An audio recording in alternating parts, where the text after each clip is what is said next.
Well, come on in, Neko. I was late by literally like 1 or 2 minutes, so I can forgive myself this time. Hopefully you're doing well. Also, welcome on in, Reina. Hopefully you're doing well. No, I have not mistakenly stayed on the starting soon screen because I'm going to be switching to the game in just a moment. This game is fiction. All named characters, you get the idea. Novel and adventure. Let's get into it, shall we? Yes, the elevator scene. Are you referring to VLR? Because if so, I don't know what that's referring to. If it's referring something in 999, I also don't remember that. So, oh well. Okay, well, I don't remember the elevator scene. It sounds familiar, though. It rings a bell.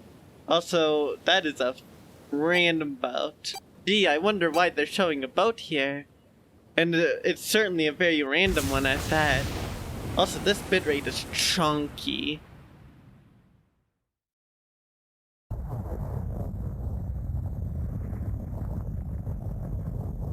A loud noise startled Junpei awake, and his eyes snapped open. You would be right, Reina. That was actually the Titanic. Good eye.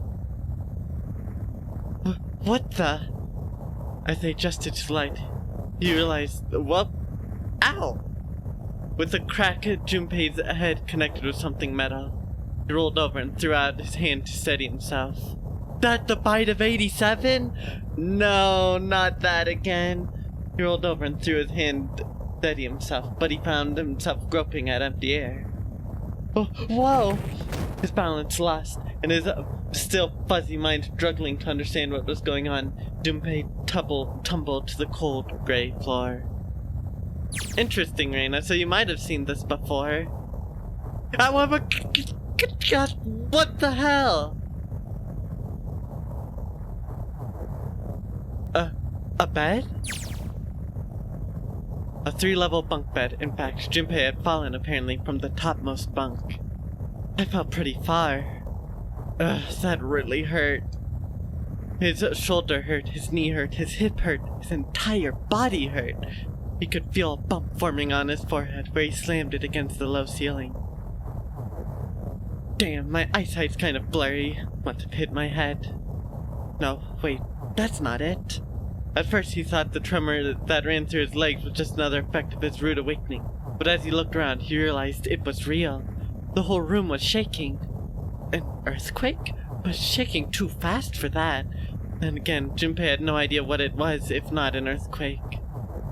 Anyway, Junpei rubbed the growing bump on his head and gingerly climbed to his feet. His balance regained. He finally took his first good look around the room and muttered to himself, "Where am I?" His pain moment. Oh, come on, stop auto-scrolling, game. I don't need that. Minutes passed when Junpei struggled to get his bearings. I don't think there's a novel or a log, so that's unfortunate. Minutes passed while Junpei struggled to get his bearings.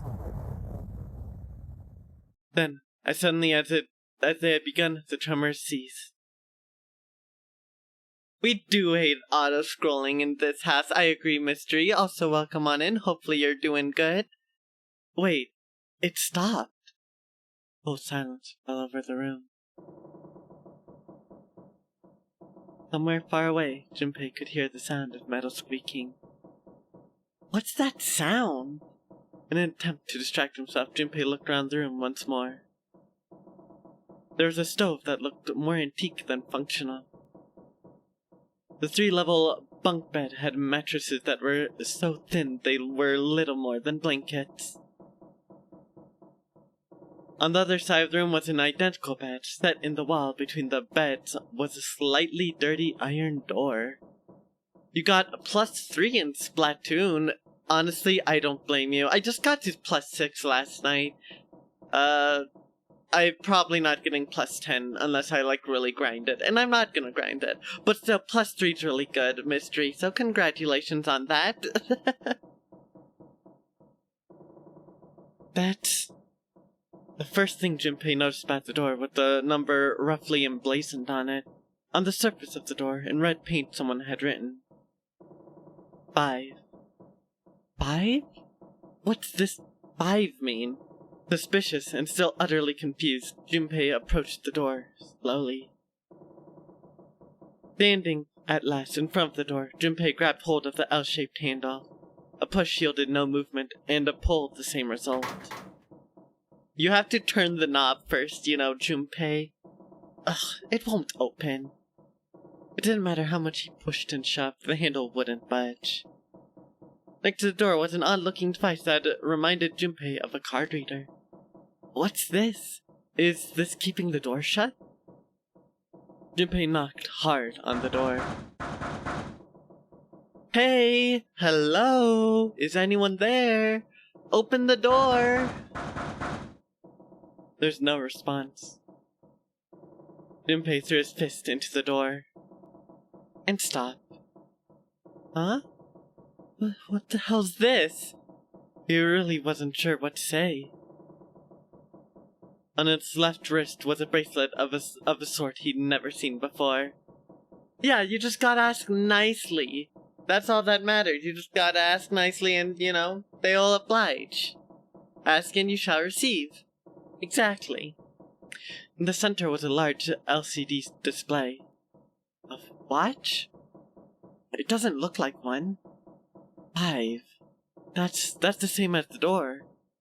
true. The numbers were the same, but he had no idea what that might mean. All he knew that it was strange and new, and he wanted it off. Junpei flipped his hand over, as if to remove a watch. As if to remove a watch, but... What? How do I take this off? The other side of the bracelet was solid. No buckle, no clasp, nothing. He sighed and flipped the thing back over. There are a number of rivets around the rim of the face. Perhaps, maybe pushing something on this will work? He pushed them, but nothing happened. On a watch they might be dials for adjusting date or time, but on this bracelet they did nothing. Nothing. Damn, I guess I have to force it off. Growing more desperate, he began to tug at it. However... no good. The stupid thing won't come off. The steel ring ran from the face around Junpei's wrist and back into the face. He wouldn't be pulling the bracelet off anytime in the near future. What the hell is the deal with this thing? Frustration and desperation were beginning to mix as the reality of the situation began to dawn fully on Junpei. So much was happening and none of it made sense. Junpei felt as though he were about to explode. Gee, I wonder why that's the case. Where am I? And why the hell am I here? Why? What the hell happened to me? My head. Pain bloomed, but he did his best to shake it off. He raised his head.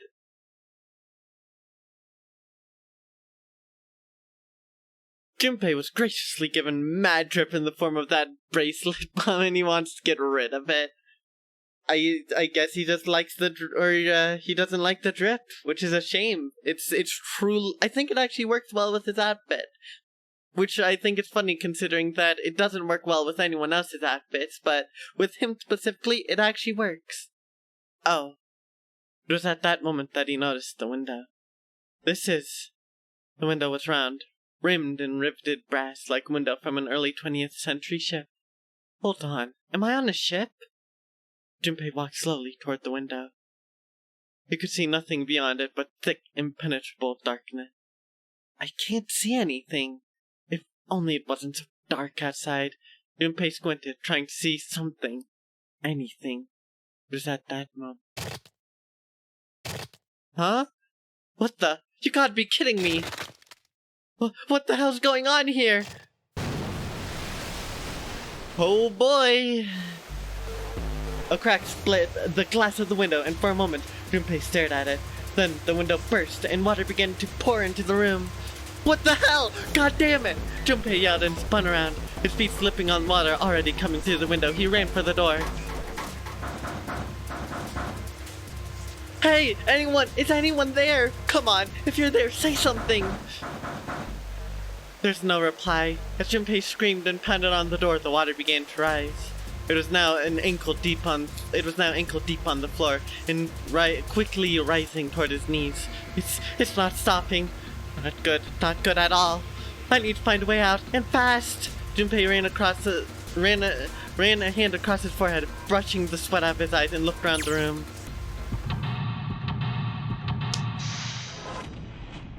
Alright, y'all. Time to seek a way out. Do I remember the puzzles? No, I do not.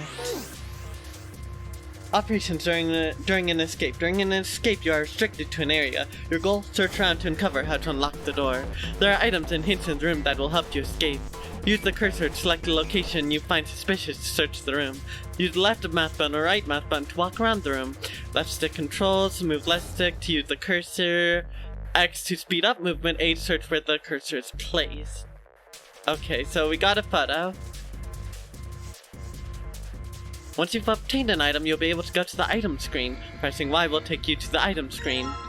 Okay, so nothing inherently interesting about that. Investigate with an item. The item visible in the lower left is the item currently in hand. When you close the item screen, the last selected item will be in hand. If you hold an item while investigating the room, you may trigger a reaction. Try switching out items in hand to search in different places. Press up on the D-pad to quickly change between items. A bulletin board. Looks like someone put a note on it. Note from the bulletin board. Okay. Picture frame. Picture of a ship in it. There's screws keeping the back on. Okay, that's nice to know. Towel next to the sink. Guess that doesn't really matter. Water just keeps pouring through the window. It's like waterfall. I don't think shoving something into the window is gonna stop the water. In other words, if I don't want to die, I need to find a way out of this room. I have to figure this out. Alright. I can't see the bottom of the ladder. Oh gosh, okay. No dice, it's locked tight. Number, don't have number. Anything on the pillows? Wait. What do we got here?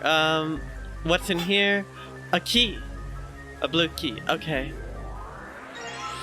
Small blue key, alright. Then we have a screwdriver. Okay, combining items. Select combine on the item screen to combine two items. If the two items can be combined, you'll receive a new item. If they cannot, then nothing will happen. Alright. So what I want to do is combine you and combine you. Well, the screwdriver got those screws off easily enough, and here's the picture. Ah, we got a cipher. Okay, so if we do the cipher, oh gosh, so the build one here. So we have build, upside down, right triangle, and unfilled. Then, what's the blue referring to?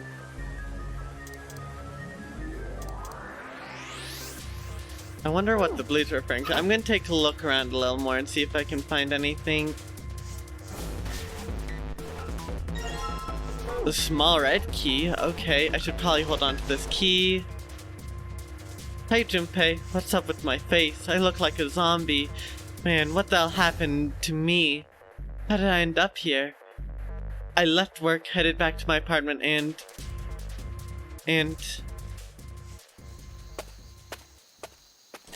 Where's the fun in brute forcing things? I'm terrible at puzzles, but I'll do my best.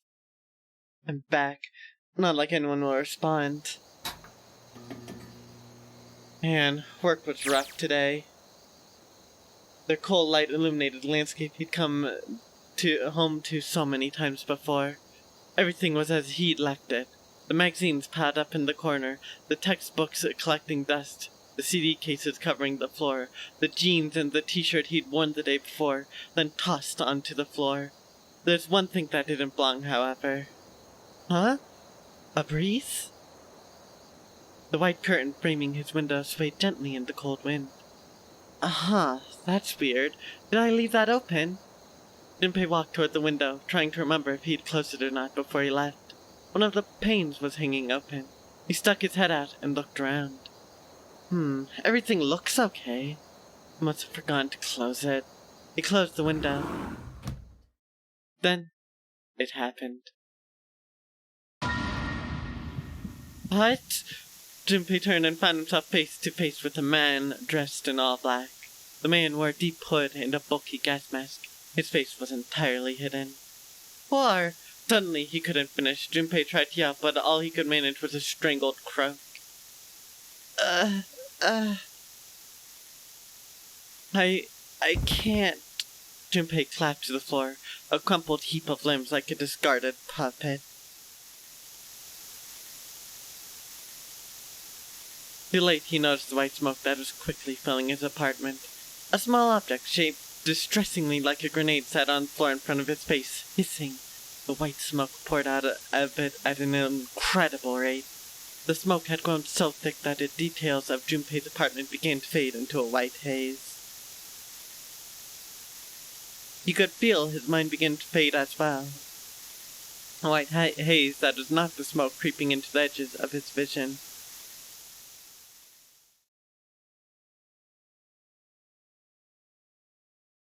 Consider this a privilege.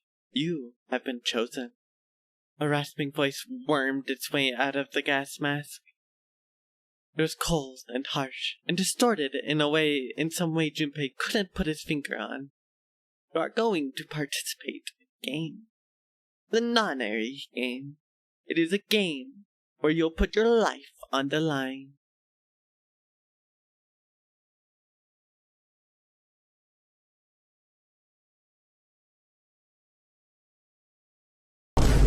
That was the last thing Junpei remembered. Thank you for the vine boom. The white smoke overpowered him. The masked man faded from his vision, and he felt his consciousness fall away into the mist. That's right, that guy with the gas mask. That son of a gun must have taken me here. When I get my hands on him. He ground his teeth in frustration and strained to remember anything about his attacker's figure. Well, I guess there's no way to know if that was a man or not.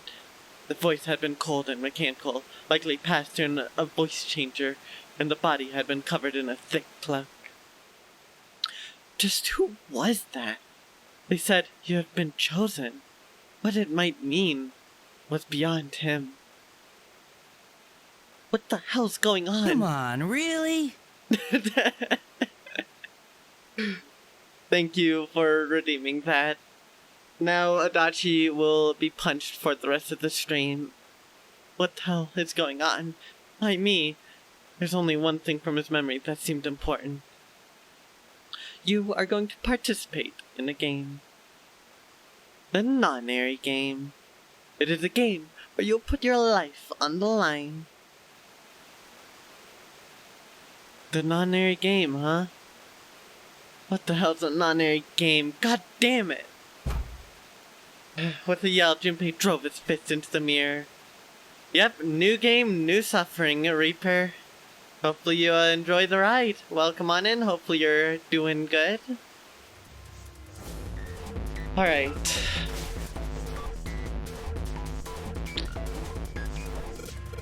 Nothing here. I can't bring myself to call this a bed. It feels like a board with a sheet on it. It's pretty flat. Oh. A new memo. Alright, so. Yeah, no music, Redeem. Yep, we are still punching Adachi. We will continue to punch Adachi for the foreseeable future. Alright, so. Based off of this, so it would be 7, 4, 7, 4, 8, 7, 4, 8, 7, 4, 8, 5, 7, 4, 8, 5, 7, 4, 8, 5, 7, 4, 8, 5, 7, 4, 8, 5, okay? 7, 4, 8, 5. Yes, I'm aware. Please let me put it in before I forget. Wait.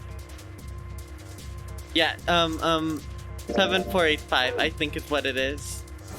Do I just... Yeah, okay. Wait. How do I do that?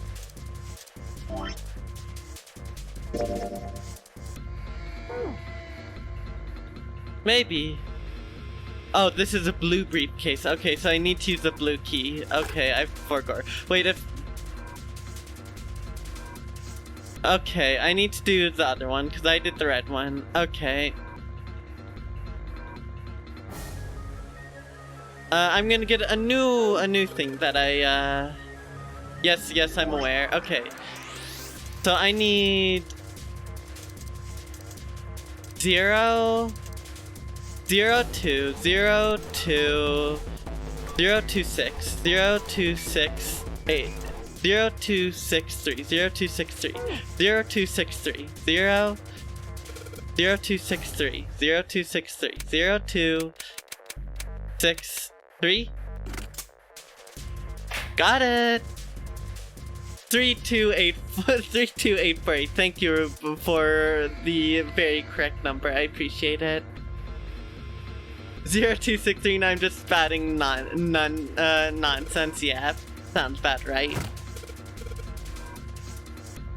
There's another... Oh, file. If you find any files, you can look at the information contained within them. Or any information contained within them will be available on the file screen. By the way, hopefully you're doing good, Rube. Press right on the D-pad to open the file screen. Digital root, my favorite trauma. Compute a digital root with the following steps. First, add all the numbers in a question to one another. If you end up with something greater than a single-digit number, add the digits to one another. For instance, if you have a double-digit number, add the number in the tens place to the number in the ones place. Keep adding digits in this manner until you have a single-digit answer. That final single-digit answer is your digital root. The digital root of 678 would be, if I do the math right, 13... Hold on, I'm 21, 3. It would be 3. Yep, there we go. Therefore, the digital root of 678 is 3.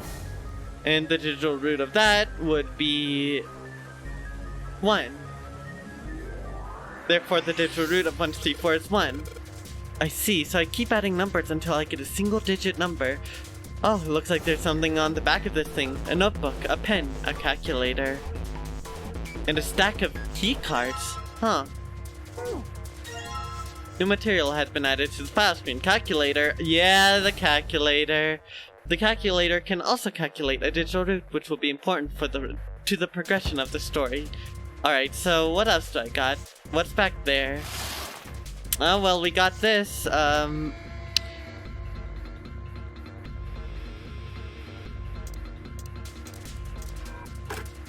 Put that in. Let's do this. So I think it was 7 for... Gotcha. Yes, I unlocked it. It's opening. 1, 2, 3, 4, 5, 6. Okay, so digital root I assume is going to come into play soon. We love making cut back and turf for the last 5 seconds. We love to see it.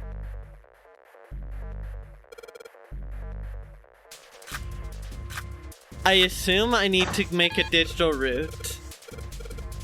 It's not working? Why, damn it. No, that's not right. I still have cards I haven't used.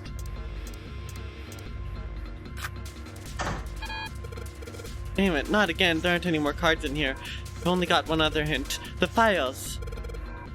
Do I make a digital root of 5?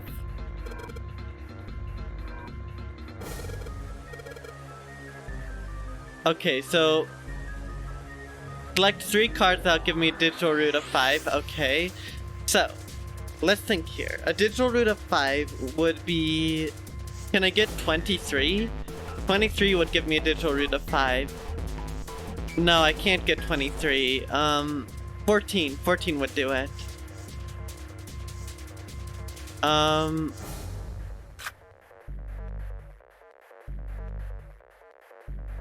Did I mess up? Yeah, I messed up. Okay, so what I need is...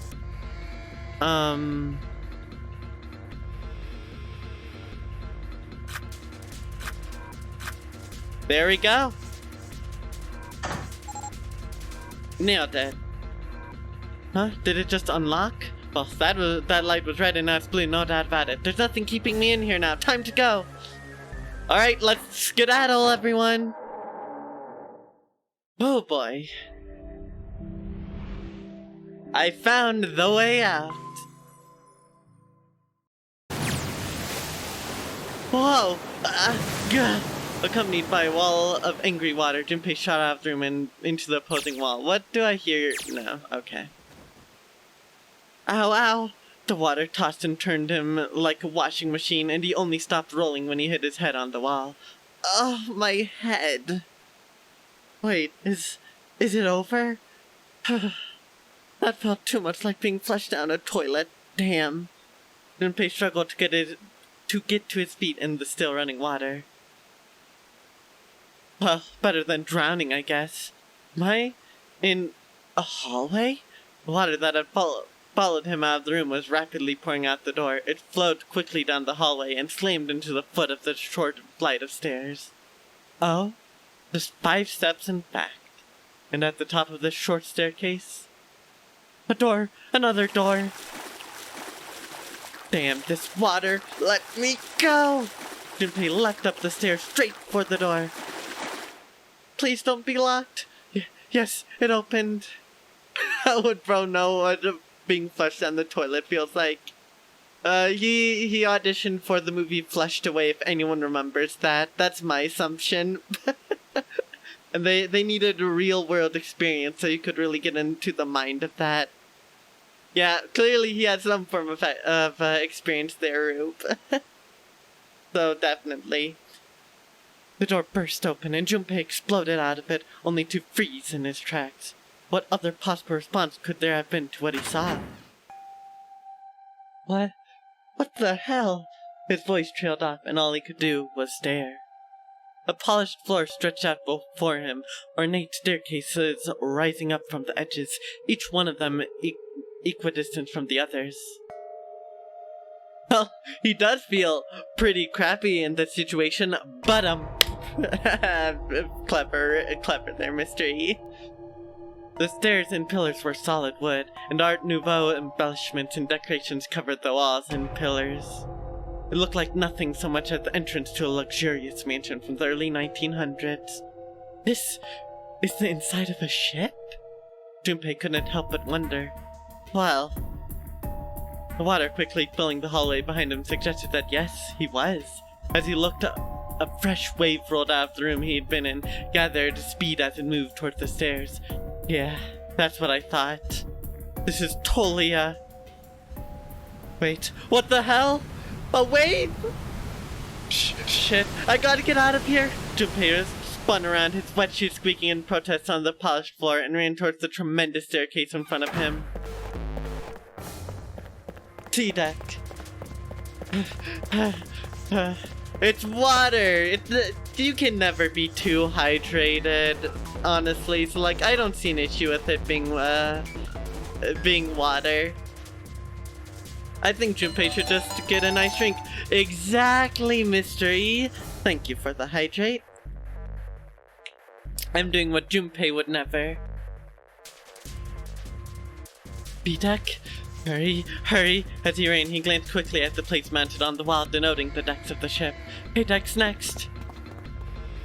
He took the stairs two at a time, not entirely sure where he would find himself, just as he began to wonder where, in fact, the stairs did lead. What? Junpei saw another person out of the corner of his eye. People? He stopped short, nearly tripping over the next stair, and looked. It wasn't just one person he'd seen. On the landing to the left of the stairs, there were 4 people staring at him. And on the right side, 3 more. A lot of people. All told, there were 7 of them. It looked as though there had been 9 on the way to the stairs. On their way down the stairs, they'd stopped in short when they saw Junpei, their eyes wide. He'd done the same, of course, and now they stood staring at one another. Junpei didn't move, one foot placed awkwardly on the next step in the middle of a stride. Who were these people? This entire interaction lasted only a matter of seconds. The woman spoke to Junpei and time began to move again. I guess there's another one of us now. A dancer? The woman was dressed, Junpei thought, rather like a dancer. Her clothes covered in very little and her prodigious jewelry a little more. No, I'm not. You'd better get moving. That's 8 people, not 9. Clickbait game. SMH my head after that one. Can't believe this game would lie about that. With no further ceremony, she ran straight past Junpei and toward the doors behind him. Well, okay then. The sudden proximity of a woman with such striking assets left Junpei momentarily stunned. But the others wasted no time and quickly followed the strange woman. Silver hair? The first to pass Junpei was a young man with silver hair. Because I've Spamton now, whenever I see bracket text, I want to say it like I did the Spamton voice, just instinctively, and it's throwing me off really badly. He threw a quick glance in Junpei's direction as he ran, muttering, "One of us, huh? What? Nothing." Following him was an older man, his face calm and with half fear. Soft wrinkles sprouted from his eyes as he came close enough as he passed for Junpei to see wisps of gray in his hair. His composure and shock of hair struck Junpei as rather like that of an elderly lion. Going up won't do you any good. There are 2 doors, but neither of them will open. Hold on, the doors won't open? The next to speak to Junpei was a girl with pink hair and a high voice. Come on, aren't you coming? You gotta hurry! Her small hand was wrapped around the wrist of another man. His eyes were closed, almost as though he were sleeping. His features were graceful, almost serene, and he was dressed rather elegantly for someone his age. Something about his posture seemed very refined, and Junpei couldn't help feeling he was noble and dignified somehow. He'd certainly never seen one, but this man seemed like what Junpei had always imagined a prince would be. That's 9 of us then. All the cards are in hand. What does that mean? Junpei opened his mouth to ask what the other man had meant, but the girl with pink hair rushed past him. Wait! They're gone. Just what is going on here? There's an old man like a lion, a pink with girl hair, a girl with pink hair, and Prince, and I have no idea what they're talking about. He turned just in time to see 2 more people running toward him. One of them had hair like a bird's nest and looked as though a stiff breeze might topple him, and the other was a veritable mountain of a man. Huh?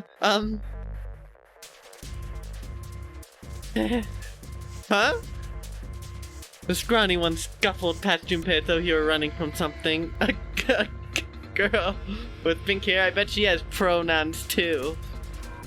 Yeah, I can't believe all these millennials with their pronouns. I would never have pronouns. Those people are so silly. What was that all about? Hey, what the hell are you standing out there for? Didn't you hear him? The doors on A deck no good. We gotta check the doors on B deck. Got it? Now go! A pronoun too many. Before he had a chance to respond, the man laid a massive hand on Junpei's shoulder.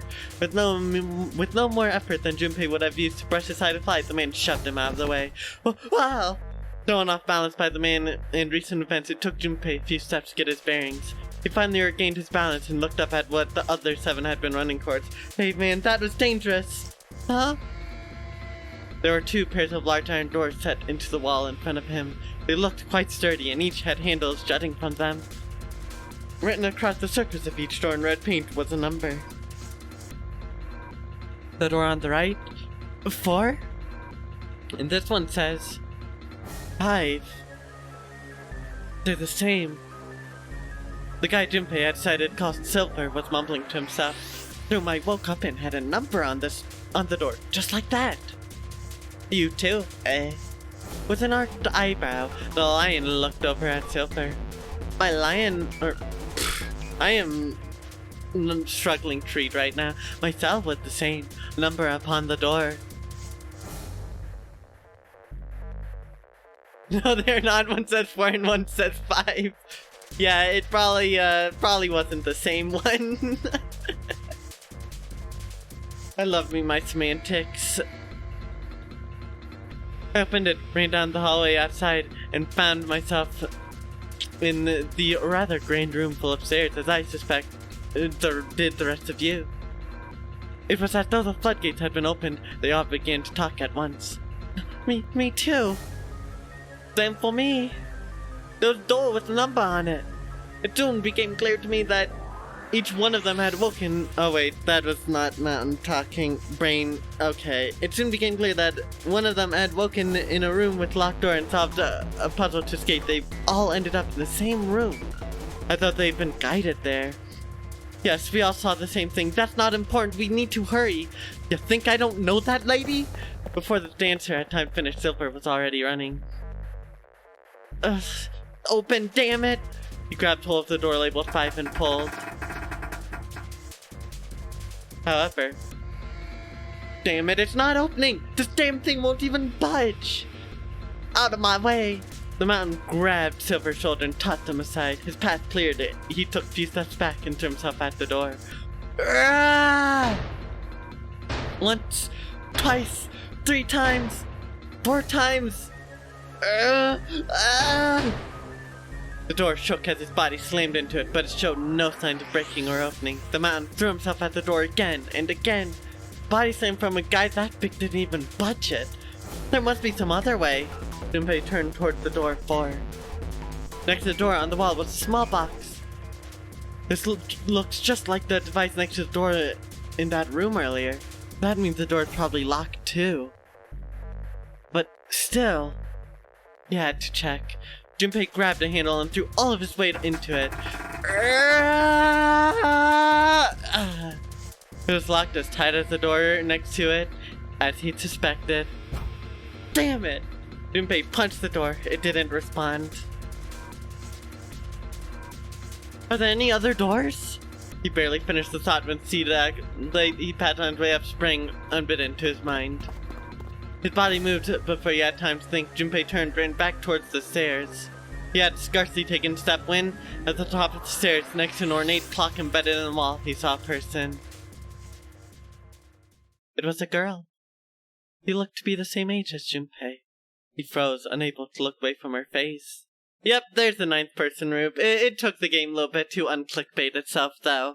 It was clickbait up until that moment. Yeah, it gets the pass. He wasn't comfortable, or he wasn't confounded by her beauty, or something equally silly. No, there was another reason he couldn't take his eyes off the girl. Junpei had seen her somewhere before. He couldn't quite remember where, but he knew. He knew he'd met her before. It took me 12, actually.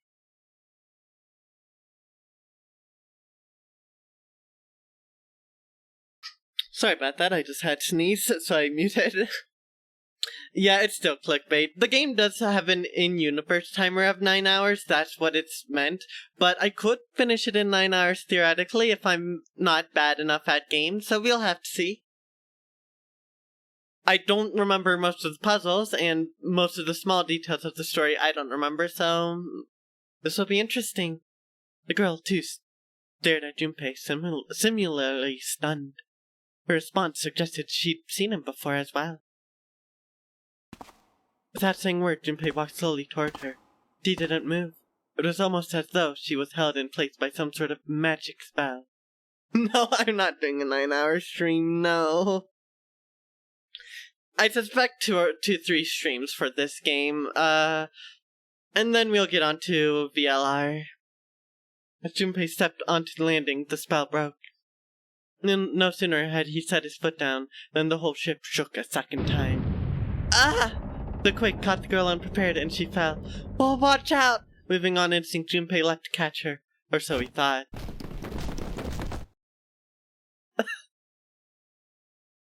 The Titanic clearly had more than 9 doors too. That's clearly misinformation. Did you see the hallway we went through when we were getting to the main decks? There's so many doors there. This game's already such big clickbait. Oh. Her face was far closer than it should have been, mere inches from his own. He was fat on his back, and she landed squarely on top of him. The girl seemed as confused as he did, and her face suggested she still hadn't fully recovered from seeing him. For a moment that seemed to stretch for a very long time. They stared at one another. The ship stopped shaking. Oh wait, I thought that was Splatoon 3 map design. Yeah, no, already this game could, the Splatoon 3 devs have definitely taken notice of this game, and taken much inspiration from it. Everything was quiet. Water could be heard from the bottom of the ship, lapping faintly at walls and ceilings, but eventually that faded as well. The silence was a complete, thick, muffling blanket. At last the girl opened her mouth. My gosh, is that you, Jumpy? Jumpy. Her words echoed through Junpei's head, and suddenly his memory returned. Akane? Why hadn't he realized it before? The girl was Akane Kurashiki. You can hear me fighting my big shot instincts. She and Junpei had been friends in childhood. They'd gone to elementary school together for 6 years, but what was she doing on the ship?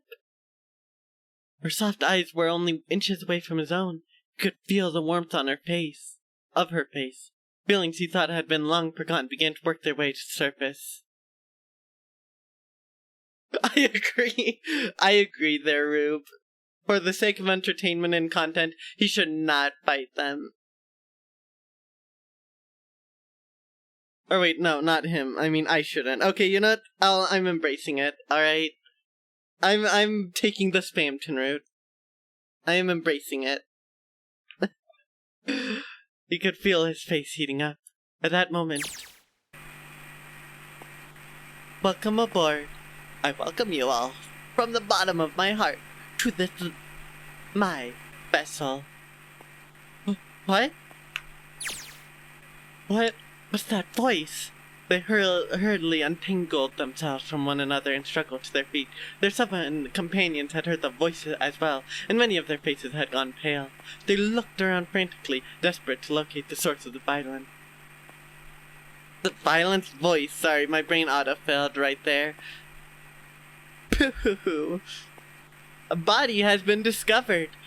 After a certain amount of time, a class trial will begin.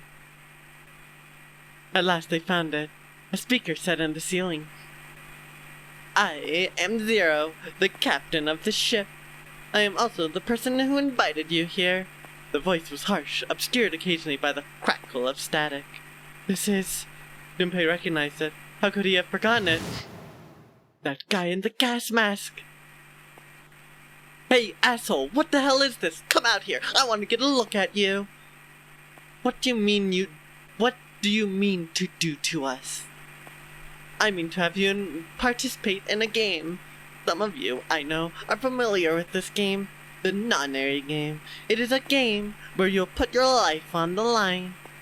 Non-airy game? What the hell's that? Sorry, I did the wrong voice for him. You love going 11-4 with the blue dapple dualies? Heck yeah, Reaper. I might pick up the vanilla dapple dualies just because I think Tacticooler is fun. But very nicely done with the dapple dualies nouveau. The voice continued, implacable. The rules of the non-airy game can be found upon your persons. They are simple rules. Read them. What is he talking about? Hey, there's something in my pocket. Check this out. Silver reached into his pocket and pulled out a small slip of paper. The rest of them reached into their own pockets and pulled out similar slips of paper. Junpei followed suit and dug into the pocket of his pants. He felt the telltale crumple of paper, slightly damp from his earlier ordeal. Hey, I got one too! Then it would seem Zero has seen fit to grace us each with a letter. Would you mind terribly reading it to us, young man? His request had been delivered to Junpei, who, after a short moment of surprise, did as he had asked. On this ship, you'll find a handful of doors emblazoned with numbers. We will call them the numbered doors. The doors in front of you are a pair of the same. The key to opening these numbers are the numbered bracelets that each of you possess. Should you total the numbers on your I did that wrong. Should you total the number on your numbered bracelets and find the digital root of that number is equal to the number of that door, the door will open. Only those who have opened the door may pass through. There are, however, limits. Only 3 to 5 people can pass through one numbered door.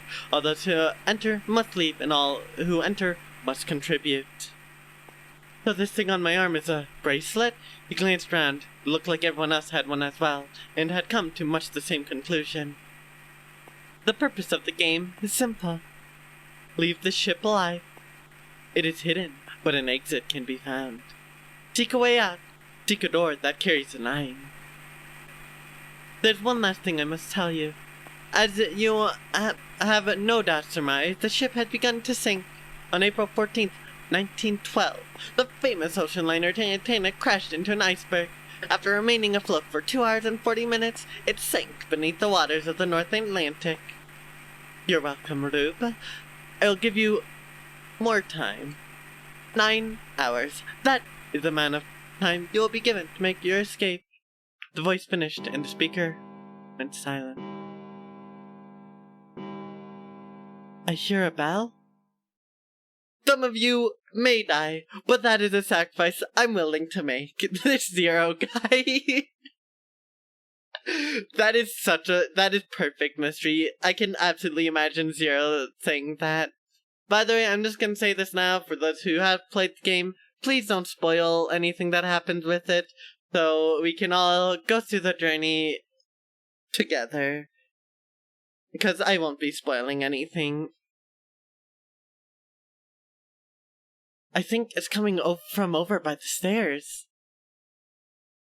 It's the clock telling us the time. And that was just a warning, by the way, or a preemptive thing, since nobody had actually done that yet. Everyone had their eyes on the antique clock embedded in the wall. 7, 8, 9. The sound of the 9th bell faded away. The 10th never came. Spoiler, Junpei joins Smash Bros. And becomes S tier. I don't know how Junpei could even become, like, how he could go in Smash Bros. Although it would be pretty funny, I think. We all know what the final Smash could be involving the watches, and for those who don't know, you will see.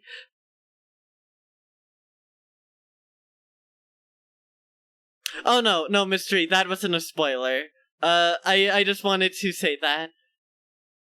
You didn't, what you said wasn't a spoiler or anything. Like, I'm being dead serious. I was just reminded to say that, because I said that in my Discord server previously.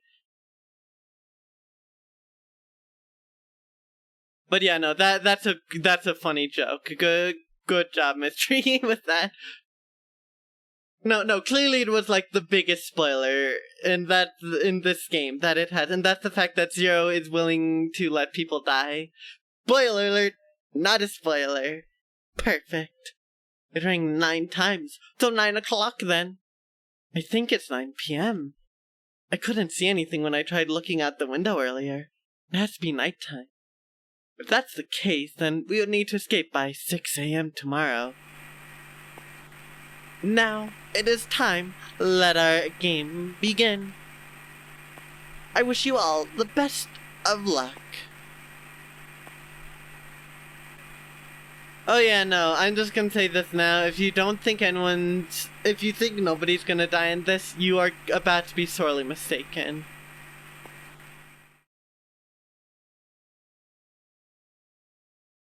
The speaker went silent and did not speak again. Hey, you bastard! What do you mean by that? Come out here, you asshole! That guy won't stop shouting. The others.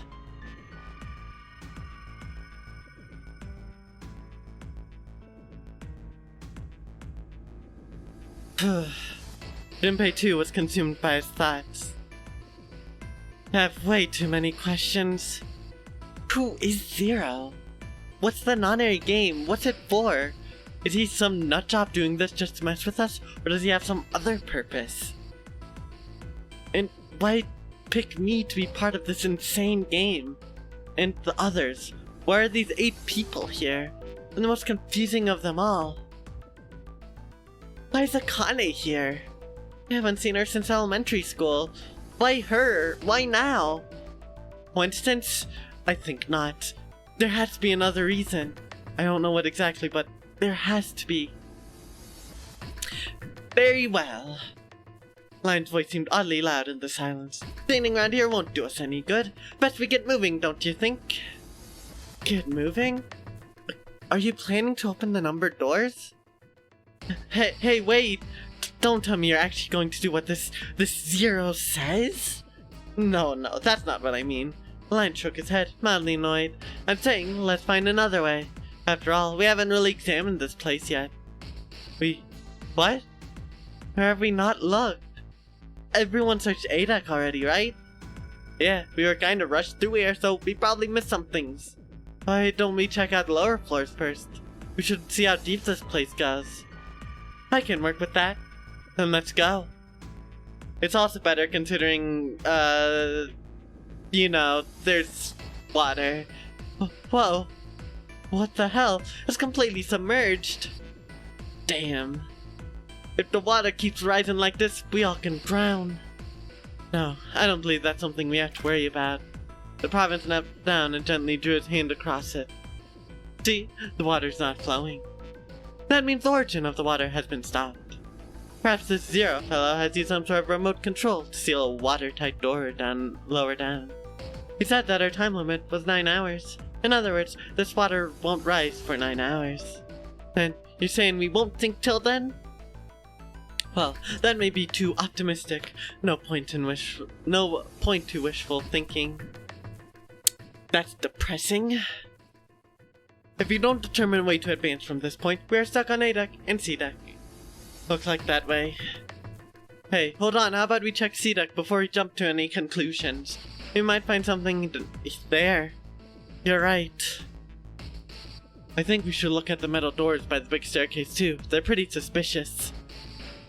Did you just say sus?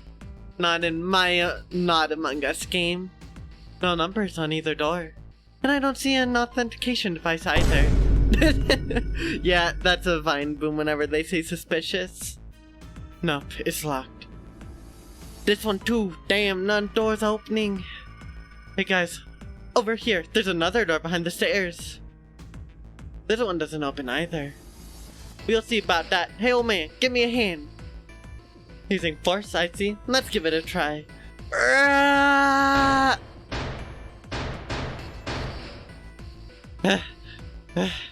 It won't budge. Could you not just start shouting out of nowhere? You almost gave me a heart attack, you know. Oh, sorry. It doesn't appear to have moved even with two of us trying. It's very well made. Idiots, try using your brains first. Uh-huh? Take a closer look. There's a keyhole. A keyhole? Right, it's obvious what we need to open this door. A key, huh? Got a problem? No, I just really doubt we'll find a key that easily. Ignoring the tense air between the two, Junpei moved closer to examine the doorknob. Doors? In my 9 hours? 9 persons, 9 doors? Unbelievable, inconceivable even. Just above it was a strange mark in the shape of a circle surrounding a dot. There's a mark on it. Does it mean something? Hey, look over here too.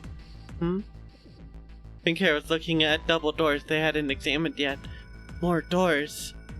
I think they're elevators. There's an inverted triangle button by them. May as well try pressing it. Nothing. Maybe the power isn't on? Or we need to do something with this card reader. And there's a strange mark here too. What is this? It looks like a lowercase h with a dash drawn across the upper stem of the H. Junpei stared at it for a while. This is the symbol of Saturn. It's an astrological symbol. Then the mark on the other door? I think that was the sun symbol. Pink Hair. We saw the same symbol on A deck. We did? I don't remember that. A deck, huh? Haven't been there yet, so I wouldn't know. Well, we might as well check again since we're talking about it. Elaine's words urged them on, as they took stairs up. There, the 2 doors next to the stairs. The one on the left had keyhole with similar symbol engraved on it. She's right. It looks similar to what we've seen downstairs. This is an Earth symbol. The horizontal line symbolizes the equator and the vertical one represents the prime meridian. I see. Junpei looked up at the ceiling. The ceiling. Metal plates. It's as if it's covering something up. Perhaps it was a dome of some kind. I wish we could get out through there. Be realistic. We need a lot of explosives to open that up. The windows too. They're all covered. There were several windows along both sides of the ship. At least there had been. They too were covered with metal plates. Did it say gold ball on the ceiling? I wouldn't be surprised if Zero put the words gold ball on top.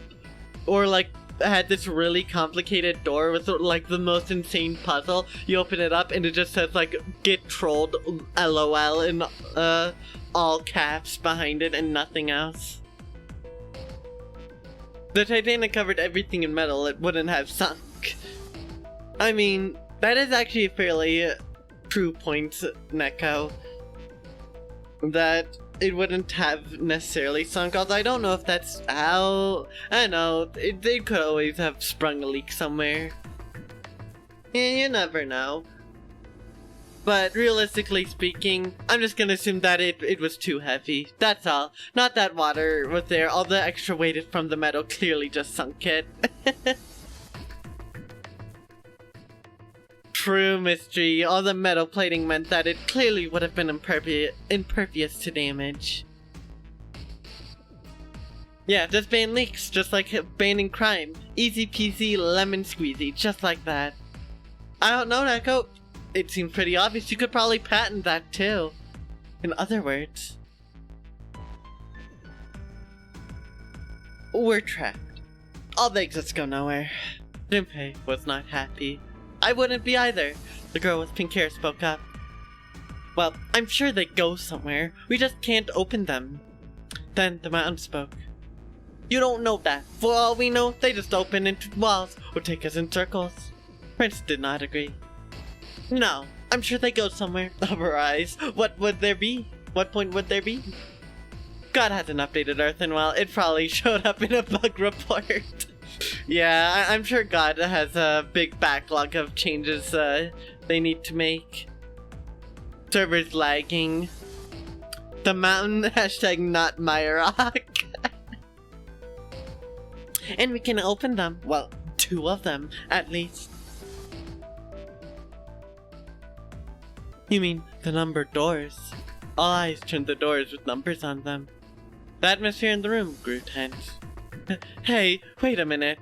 I think I said this earlier, but I don't think we should do that. The dancer moved in front of the doors as to block them. We'd have to be crazy to open these doors.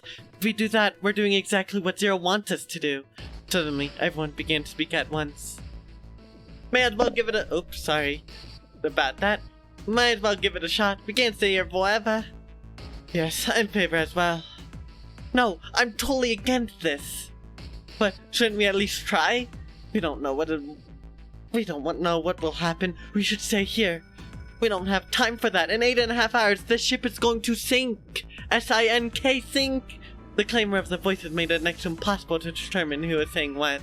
Their arguments grew more and more intense, until people were shouting and screaming at one another. Hey, shut up! They fell silent, and all eyes turned to Junpei. He felt each stare burning into him, but he refused to flinch. Before we try and decide where we're going to go, there's something else we ought to do. What's that? We need to exchange information. We don't know anything about each other. I want to know who you are. Who you are? Where you came from? And why you ended up here. Don't tell me you aren't curious too. Oh boy, I sure hope that 5 isn't written in blood. That would be a lot of blood needed. I don't know, it would— if there's a lot of blood used, then maybe Zero's a vampire and had a stash on hand. I got no idea. They were silent. Some of them looked the other way, or bit their lip, or crossed their arms and stared at the ceiling. But one of them spoke up. It was just a generous donor. Yes, Zero just had a donor, you know. It's called 9 persons, not 10 persons after all. It was Akane. I agree. I think Junpei is right. Junpei? Oh, I'm sorry, I'm talking about him. I just call him Jumpy. His name is Junpei. This is Spike Chun Soft. A human body can contain 300 times the amount of blood in this universe. You know, fair enough, Neko. They can source— they don't need to outsource their blood very easily. A small, not deadly blood donor could probably do the trick. We're childhood friends. We went to the same elementary school. Wait, stop! Don't tell us stuff we didn't ask you about. They're probably watching us right now. What are you gonna do if he's listening in? Would that be bad? Hell yeah, it would. We don't know how much that bastard knows about us. Maybe he just picked a bunch of random people to kidnap. If that is the case, then that would be dangerous for us to— it would be dangerous for us to let him know too much.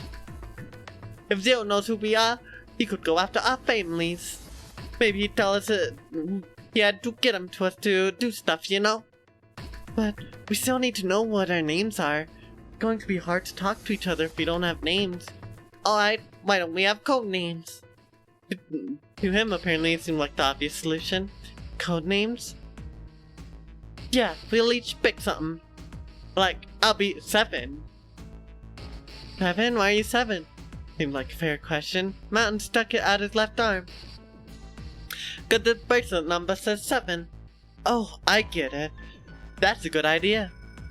A small, annoying cult leader was probably said donor. That sounds about right. The mountain better says, I'm walking you. Oh, sorry, oh boy, God. That is the voice I chose. I don't know why, I just feel like that voice fits him. And, if he says that, that'll be perfect. He smirked. Alright, I'm gonna be Santa. Any of you chumps know Japanese? No? Well, son means 3, so I'll be Santa. You know, like Santa Claus. Fits, don't you think? Then your bracelet number. Yeah, it's got a 3 on it.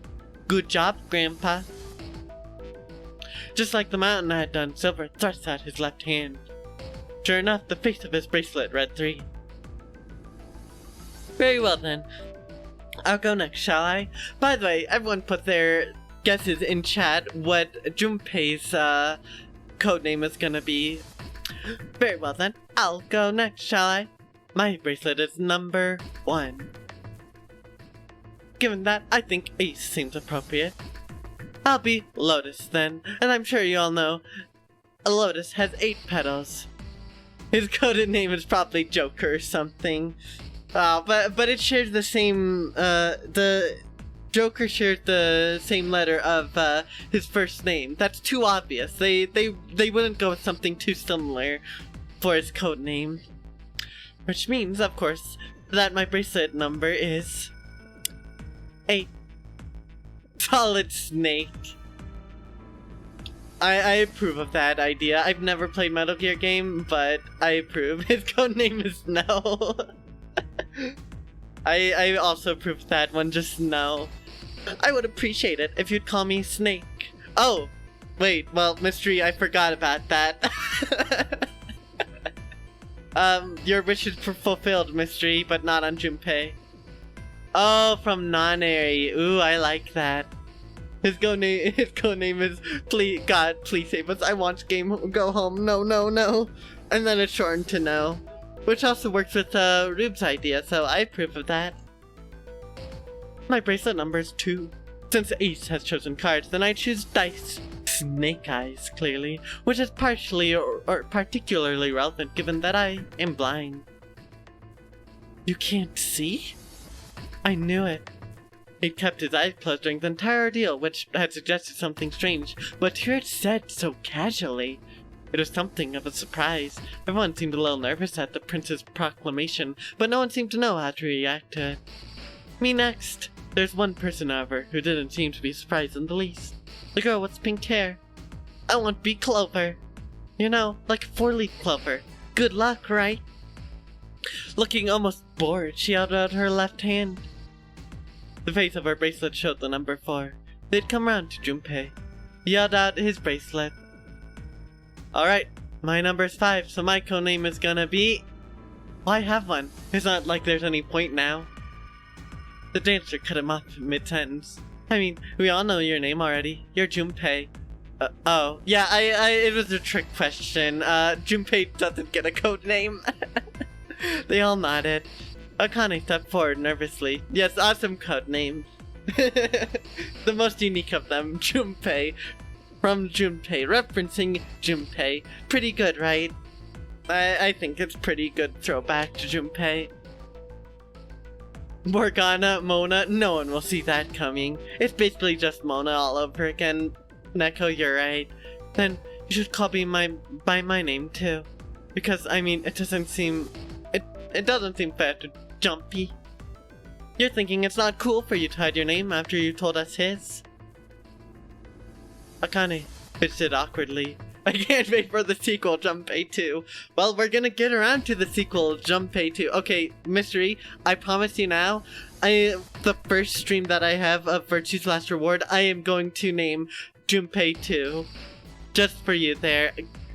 Junpei's also a good one. Junpei decided he had to do something. What's your bracelet number? It's 6. She hesitated for a moment, then held out her hand. As she claimed, the bracelet's face showed a 6. Junpei looked at it for a moment and thought, alright then, why don't we call you June? June? Yeah, you know, it's the 6th month of the year. So, you're June. Jumpy. Akane kneaded her hands and looked up at Junpei uncertain. He smiled back to her reassuringly. No, 9 hasn't gone yet, Rube. We have not heard from 9 for a while now. I can't even remember the protagonist's name for VLR, so you approve. I thought Junpei would have been the protagonist, but knowing he isn't is interesting. That'll be interesting to see. Are you good with that? Yeah. He thought about it for a few more minutes, then seemed to come to a decision and gave Junpei a small nod. Okay then. Neko, I'm sure that that is such a minute spoiler, it's not going to matter. I know nothing about VLR except for 2 things, other than what you just said, and I will not say those 2 things. But they're very minor things. Okay then, their name decided. Junpei ran over them quickly in his head. So, this is how everyone breaks down. Ace. Oh, thank you for the hydrate, mystery. My voice is going to appreciate it. Well, it's like saying Persona 4 and 5 had different protagonists. Yeah, Neko, it is. So it's not a big deal at all. So, Lion is Ace. 2 is Snake. 3 is Santa. 4 is Clover. 5 is me. 6 is June. 7 is 7. And 8 is Lotus. That means that 8 of us have revealed our bracelet numbers. The only one left is that glasses guy with hair like bird's nest. Oh, 7. You missed 7. Well, now you know 7, because 7 was first. Junpei's codename is me. Yes, that's good. That's good, Neko. You haven't said a thing so far, have you? His skin was pale, his breathing heavy, and soaked with nervous sweat. 007. Oh, 007 actually would have been cool, if not a bit of a mouthful, but I would have liked that. His behavior seemed very suspicious, or perhaps simply emotionally unstable. It was difficult to tell. Whatever the case, it seemed clear that he had only a fingertip's worth of grip on his sanity. Sus! You're right, we need to find Boom every time there's a suspicious name drop. Bro, ain't no way we won this team comp of Dark Tetradually Solution 2 Blue Dapple Dualies. Your Team Reaper had negative range. Literally negative range. Whatever the enemy team had in terms of range was guaranteed to be better. Unless you fought the quad sploosh comp I fought last night in our Kyo pin. But still. Congratulations on the win. Wow, you were just farming them at that point, Reaper. Congratulations. Hammer does have range. That's the only range you have, and I guess Reef Slider technically to an extent. Which 3 of the people on Reaper's team had Reef Sliders too. Whatever the case, it seemed clear that he had only a fingertip worth of grip on his sanity. Their team comp was Flingsa, Gold Arrow, Dynamo, which, okay wait, I can redo this real quick. It was Flingsa, Gold Arrow, Dynamo, and Not. Timed that Fine Boom perfectly. But Reef Slider has more than range, has death. Yeah, that's the only issue with Reef Slider. Alright. The girl with pink hair, Clover, walked up to him slowly. She put her hands on her hips and eyed him suspiciously. What number are you? He didn't answer. Reef brings death to who is never clear. Very, very true, Reaper. Also, that's an amazing face there, or Mystery. That's amazing face there, Reaper. Amazing thing you just said, Mystery. You know what else? We kept them in danger for the entire match. Yeah, you were just bullying. Oh, come on, Neko. It's not nice to wish death on someone. I mean, this person seems like they can handle themselves emotionally and won't do any rash decisions in the near future. Yep, that's Turf War in a nutshell for you, Reaper. Hey, I'm talking to you! The man licked his dry lips with shaking tongue and spoke with a voice like old paper. Isn't it obvious? There are 9 people here. And you know who numbers 1 through 8 are. I'm the only one left. So you're 9? He's 9. He has plot armor. Exactly, Rube. No way he can go down at all at any point. Yep. Relish in that, Reaper, because just wait till you're completely walled off by something, I don't know, later. Yeah. Extended a trembling arm. Game & Watch 9. Yes, we'll just call him Game & Watch. I think that's pretty fitting name for that.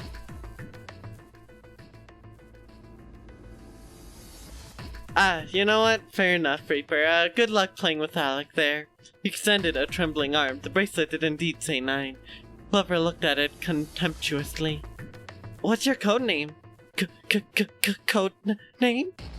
What do you want us to call you? We all made up names. You should too. I don't need one. Why not? Because I'm not going to stay here with you. He suddenly took a breath and exhaled. Clover looked at him with something very like disgust. You've got some sort of plan?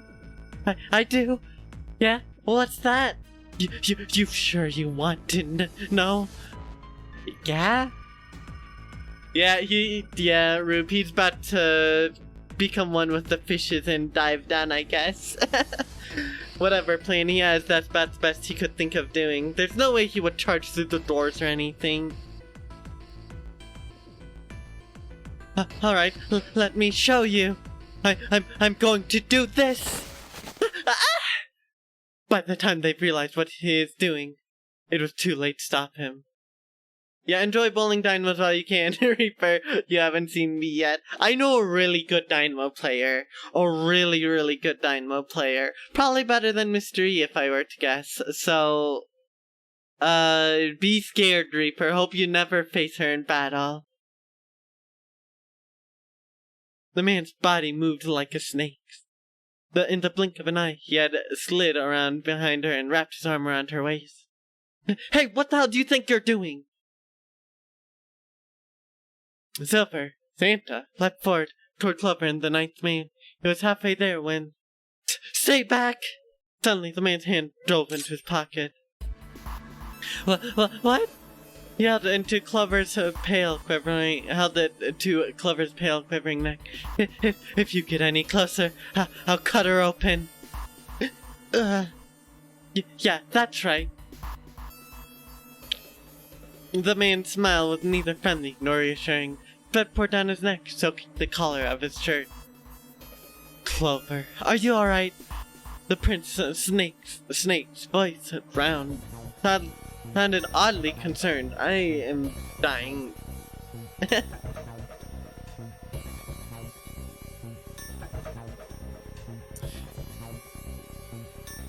Yeah, I'm fine. This guy looks like someone that told him to do what he's doing. Honestly, I would believe that he's not acting irrationally, but doing something under the threat of, Zero blackmailing him or something. I don't know. Although, I don't know, I think he's just insane. Her voice shook, making her words sound even less convincing. What the hell are you trying to do? I told you, this is my plan. What are you gonna do to her, you sick son of a gun? Don't worry, I'm not going to do anything to her. If she just does what I tell her to, I'll let her go. He started to move backward, slowly keeping his grip on Clover. Slowly, that's right. Just follow me. Keeping their distance, Junpei and the others followed. By the way, on that note of what Mystery said, I am looking forward to the next time Mystery bullies you with Monkey Reaper. That's always really funny to hear about. No offense. Keeping their distance, Junpei and the others followed. Eventually, the man reached the wall. He gave a start as his back touched it, then glanced around quickly and spoke. Here, verify. Huh? The left. Look on your left. Do you see the device on the wall? Place your hand on the scanner panel, the round part. What if I don't? The man's nostrils flared and he looked as if he was about to choke. Are you an idiot? What do you think? I could slit your throat right now. I'll kill you if I have to. All I need is your bracelet. Just do it. Do it now. He pressed the knife against Clover's neck hard. Okay, I'll do it. Slowly, she stretched her left hand out toward the device. Like this.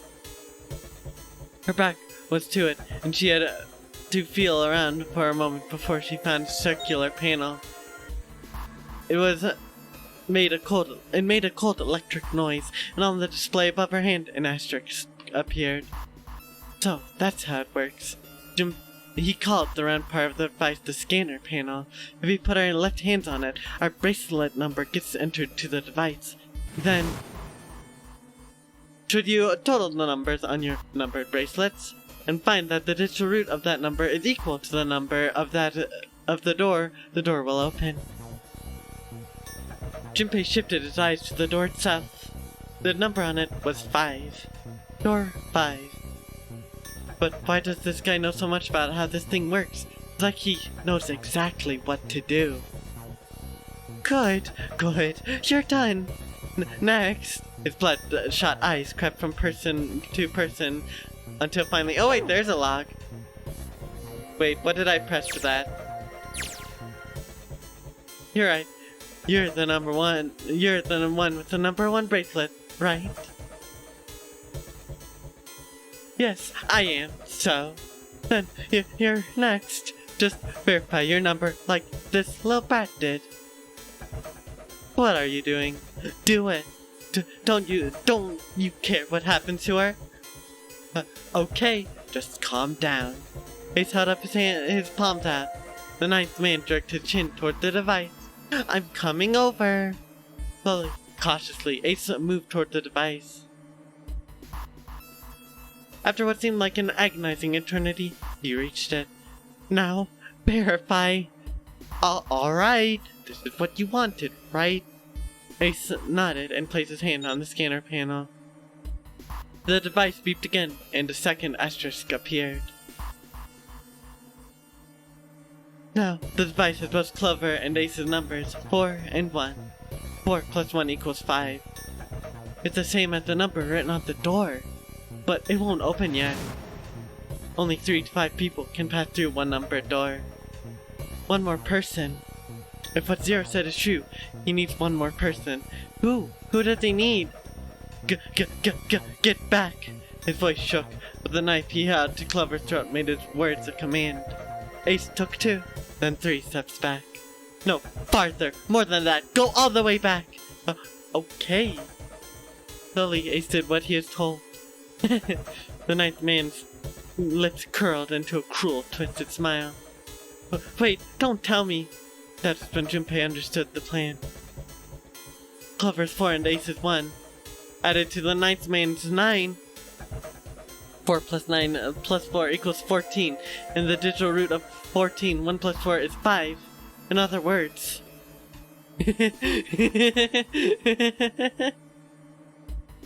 Thank God you are all so cooperative. Now I can get out of this nightmare. He pressed his own hand against the scanner panel. A third asterisk appeared on the screen. He dropped his hand to the lever on the side of the device and pulled. And out it goes. The door opened with a heavy metallic groan. Good. I don't need you anymore. He let go of Clover. Wait! Junpei leapt toward the 9th man, but he wasn't fast enough. Here, she's all yours. The man shoved Clover, and hopped through the door. Okay, have a good one, guys. I'm going off head now. Well, then, goodbye. He raised his hand and waved and a twisted smirk on his face. Then, he was gone. Door ground shut with the dull clang of metal on metal. Clover, are you alright? Snake ran to Clover's side as she lay on the floor. Yeah, I'm fine. She climbed unsteadily to her feet, and once there, leaned heavily on Snake's shoulder for support. Damn it! Junpei ran to the door. That bastard! The others followed him. Several pairs of hands grabbed a hold of the handles and pulled. Open, damn it! They grunted and strained, but... Nope, it's locked shut. Shit, it won't budge. That was when Lotus, the dancer, spoke. Her voice was quiet. Do you hear something? Like... what? Like some sort of beeping. Junpei pressed his ear against the cold metal of the door. The others did the same. You're right. I can hear it too. What's this? Then they heard something else. It was the ninth man. Shit, why isn't it stopping? God damn it! I lied! Lied? This wasn't supposed to happen! This is wrong! This is wrong! His voice shook with fear. Safe on the outside, they stepped back from the door and looked at one another. What is happening in there? Oh, open the door, please, I'm begging you. Help me, please, get out, get me out of here. God damn it. Junpei grabbed hold of the device. He slammed his hand on the scanner panel. Nothing happened. Why won't it work? Engaged? Is it because it's occupied? Oh my god, there's no time left. Listen, I was lied to, he lied to me, he put me in here, it was him, he killed me, it was him! God!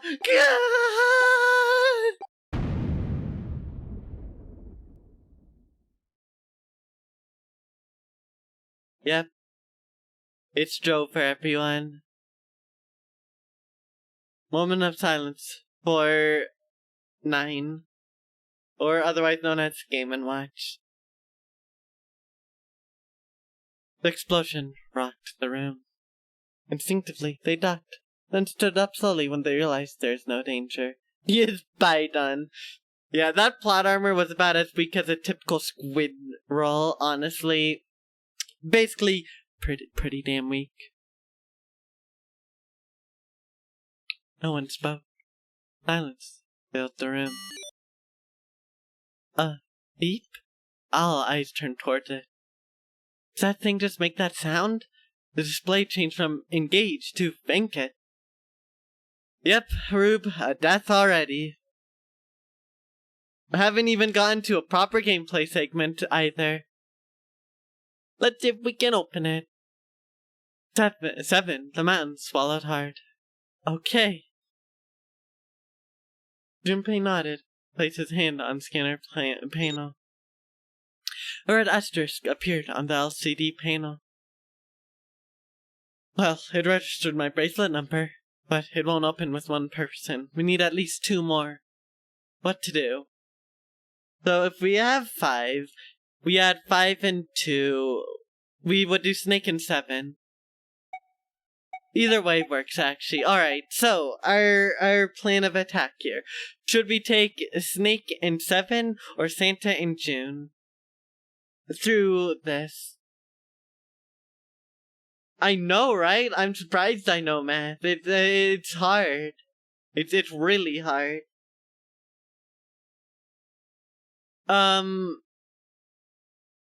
Because the Ace and Lotus equals 4, and that would add up, or equal, yeah, Ace and Lotus equals 8, which then combined would be 13, which then equals 4, and this is we need a digital root of 5. Which, I don't know if you're present there, but digital root is when you combine the sum of all numbers, and then you combine the individual digits. Actually, you're right, actually, no, it's not 7. Oh wait, that's right. Okay, so in this case what would happen is, it's 9, but then you combine those and you get 15, and then you combine 1 plus 5 and you get 6. So it's the same issue. Just different number. They need a digital root of 5, and so in this case, there's 3 plus 6 equals 9, and then you add 5 onto 9 and you'll get 14. And to get the digital root, you then add 1 plus 4 and you get 5. And the same logic can be applied here with Snake and 7, which you get 9. Wait a minute. You're right, Rube. I don't know. You're right about that, Rube. My mistake, because that also equals 9. This would be these all equal 9. Man, I don't know. I'm sorry, my brain's frying right now. This digital root thing, when I played through this game, the digital root confused the ever-living hell out of me. Like, it seriously did. No, okay, whatever. I'm gonna pretend like what I said was coherent. It wasn't. I know it wasn't. I don't need to be told it wasn't, because it wasn't. Because I don't get it. My brain is fried. I am very sorry, Rube, for complicating things even further. Because I'm not smart. Alright, let's just do this. The pun was a little too on the nose, but the mood was still grim.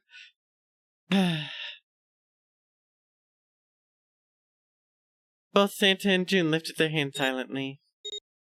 Yeah, because it would be. They all equal 9. Lotus, who is 8, plus Ace equals 9. Plus, okay, because, yeah, no, it's... I don't get how I messed up. Because, yeah, that also would have been a good conclusion, or a good combination to do. My guess is that the reason why you couldn't do that is because they didn't want to put Ace or Clover back in on the whole issue. Because they also could have done Clover and... No, they couldn't have done Clover and Junpei for this. Never mind. You have returned with dinner. Ooh, what's your dinner, Reaper? We've had our first death, so that was pretty eventful. 5 plus 2 plus 7 equals 14. The digital root of 14, 1 plus 4, 5. This should do it.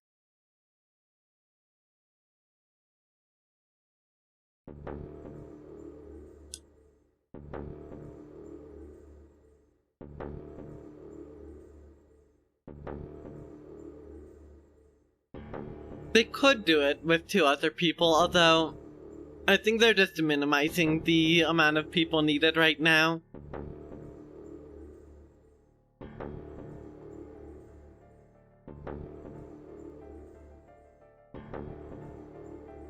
Oh yeah, plot reasons, okay. We're not gonna go into that though. But yeah, I think they were just minimizing the amount of people needed for now, since it's not necessary. Clearly, there will be no negative repercussions from his passing. Obviously not there, Mystery. So your dinner is chicken and rice with cheese, peas, and some store-brand Pringles. Alright, sounds like it could be worse than Reaper. Hopefully it's good. With grape Kool-Aid, should be perfect. Are you guys ready? I'm gonna open it. Junpei grabbed the lever and looked back over his shoulder. They stiffened and nodded. Junpei nodded back and set his mouth in a grim line. Then he slowly lowered the lever. Trigger warning for blood, by the way. If that wasn't obvious enough from this game. There was a metallic groan and the door slid open. A breath of air drifted out of it, carrying a stench that nearly made them gag. Junpei grimaced and put a hand over his mouth. Oh my god. Good god. Lotus and Ace shuddered. 7 grunted. Whoa, that's pretty bad. Even Santa's voice shook. He blew up. It appeared that Santa was right. The hallway on the other side of the door was splattered with chunks of torn flesh and dark red blood. Aye! The shriek echoed across the room. It had come from June. Her strength had left her and she dropped. As Junpei turned to catch her, the door groaned shut. Okay, we weren't even going in yet, that's right. Some chain restaurant is doing a buy one get one on large pizza, so that's probably what you'll do today. Ooh, that sounds like it'd be really good there, Neko. You should do it. She crumpled to the floor. June, are you okay? Junpei dropped his knees and put his arm around her shoulders. That was when he noticed her whole body was feverish. She was radiating in intense heat. Something hot. Yes. No sponsorship or brand dropping here, clearly. What the hell? Where'd this fever come from? June didn't answer. Her face looked like wax and her whole body began to shake. Alright, let's rest easy for a moment, okay? You think you can walk? She nodded weakly. Junpei lifted June to her feet and guided her to a nearby chair. Here we go. As gently as he could, he set her down in it. How are you feeling? Are you alright? She nodded, and as she did, a single huge tear rolled down the side of her face. Why did this happen? Her voice cracked, broken by misery and grief, choked by sobs. Why did this happen? Junpei spun around. Do any of you know what the frick is going on here? Who is Zero? Who is this non-air game? Come on, anybody, anything! What the hell's going on? What are we doing here? No one spoke. Ace, Snake, Santa, Seven, and Lotus. They simply stood there, 7 pairs of downcast eyes and 7 grim lines for mouth. Jun's body shook with silent sobs. They slowed as minutes ticked by, and eventually they stopped.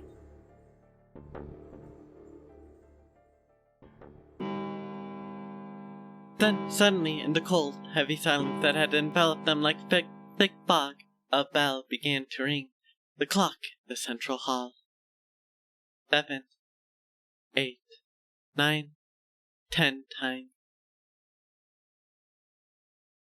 And then on the 10th ring it stopped. The sound of the bell faded away into silence. It's 10 o'clock then.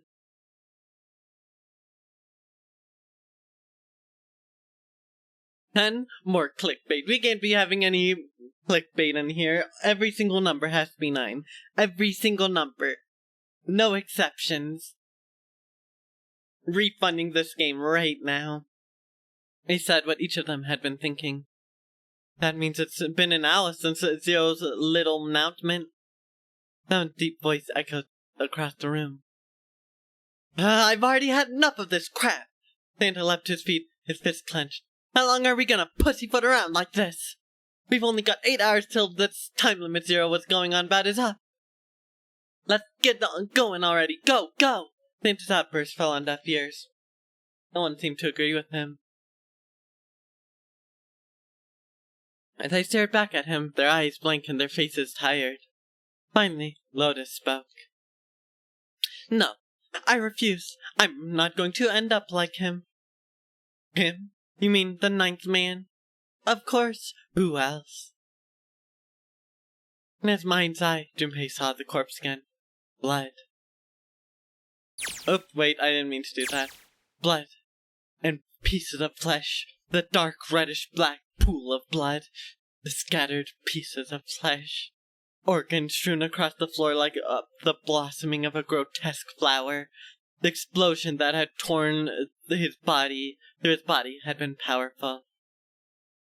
That's no way for a person to die. The 9th man's neck had been twisted at an odd angle. Junpei suspected the detonation had thrown him against the wall. Half of his face was crushed and the other half was covered in blood. Most of his abdomen had been emptied, either by the explosion or by gravity. He had landed on his back, stark white ribs jutted up out of his chest like the legs of some sort of macabre crab. Junpei felt something flip in his stomach. A good mental image, right? I think he just screwed up. Eyebrows went up, and Santa continued. He probably set off some sort of trap that killed him. I'm not gonna screw up like that.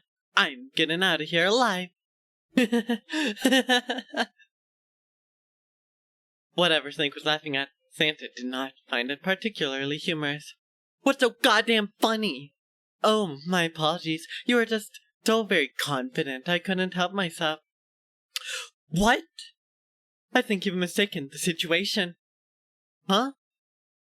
The ninth man's death, it had nothing to do with the trap. Or at least, not the sort of trap you imagine it did. Then, he broke one of Zero's rules. That was why he died. Quite simple if you think about it. Eh? You still don't? Alright. How about you take a moment and you think back to what Zero said? Specifically, what did he say about the number of people?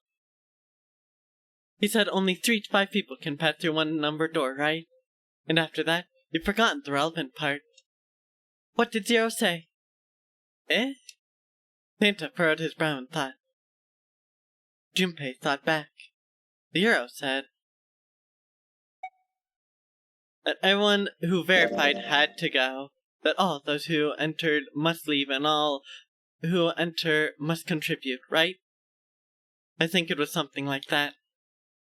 Whatever it was, it means that a group of less than 3 or more than 5 can't go through. That is correct. A gold star for you, Junpei. Snake inclined his head towards Junpei. The ninth man, however, had broken that rule. He tried to pass through the number door only by himself. That was why he was executed. Then, Zero's watching us from somewhere? Making sure we don't break any rules? Oh, I'm not so sure of that. Why not? Because this execution system isn't entirely automatic. You didn't notice? There's no need for him to monitor us. What do you mean? Snake looked at Seven with what could only be described as pity and sighed. Very well. I see it must be me to tell you. I've waited long enough, I suppose. A random weapon for you to play in turf for. The most random weapon I can think of. I am thinking.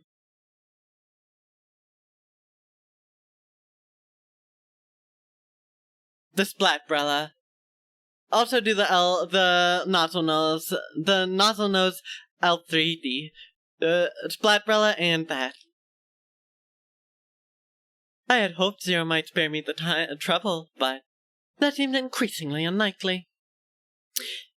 He couldn't see them, of course, but perhaps Snake sensed the confusion of eyes upon him. That is my least favorite weapon, thank you. Mine too, Rube, so I get it. That's why I didn't say it.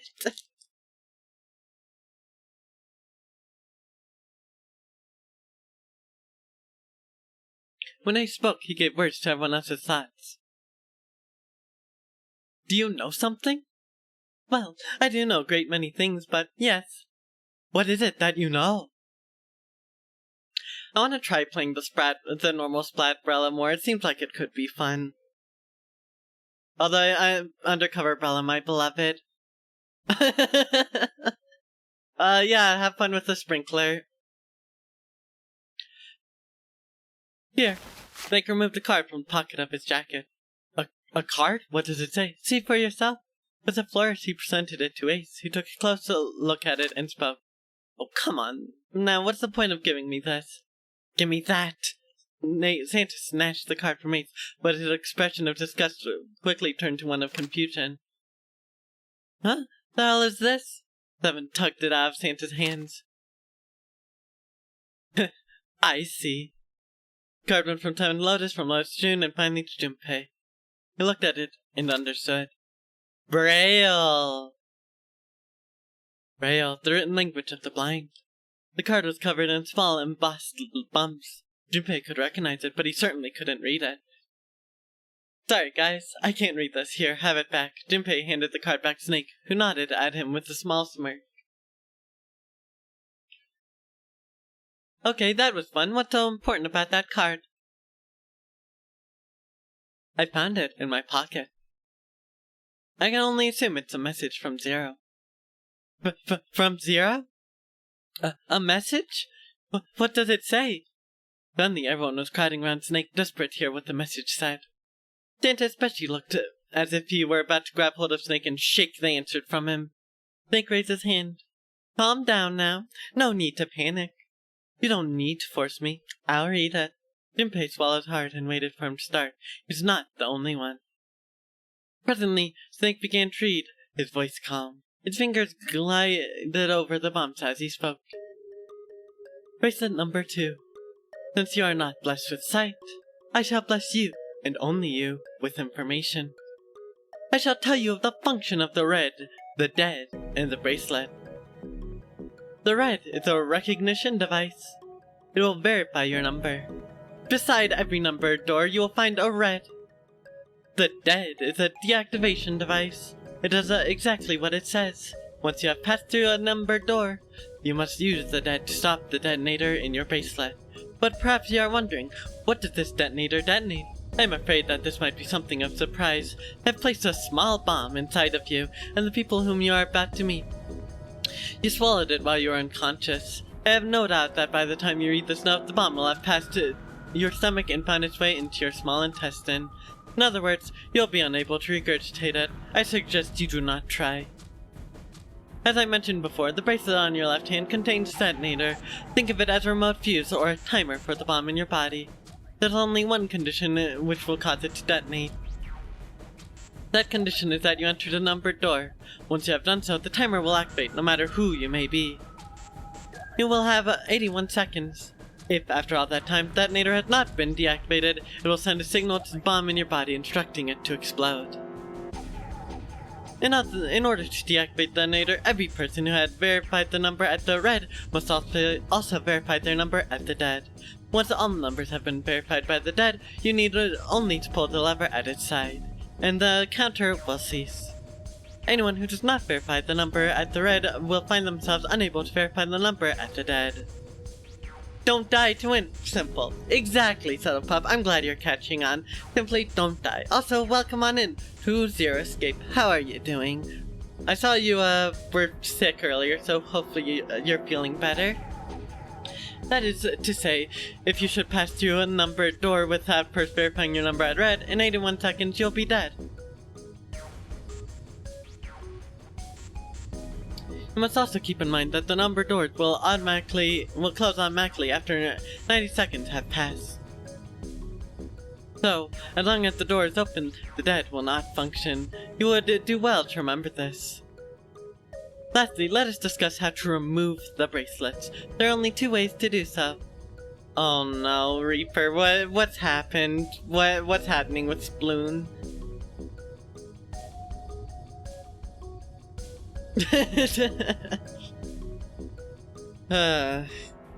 Yeah, mood Subtle Pup. It's not Sploon, what is it then, Reaper? 1. You escape from the ship, or 2. Your heart rate reaches 0. In other words, once the bracelet is taken outside the confines of the ship, or detects that it's where its heartbeat is fallen 0, it will shut down automatically. There's no other way to remove your bracelet. If you attempt to force stop or disable the detonator, the bomb within you will immediately explode. Alec's not even live. What's up, man? Oh, that is a rough blow to Alec. Mr. E. The YouTuber you're watching is reacting to 5 Minute Crafts. Oh no, 5 Minute Crafts is just, it's nothing but chaos and junk. I recommend you stay away from it. This is all the information which I can impart to you. How you choose to use it is for you to decide. If used wisely, you can eliminate those who might be a danger to you. For a time, you would be able to control your fate. I wish you the best of luck. I'm so sorry for you. Leave that stream now. Yeah, leave that 5 Minute Crafts. Do it.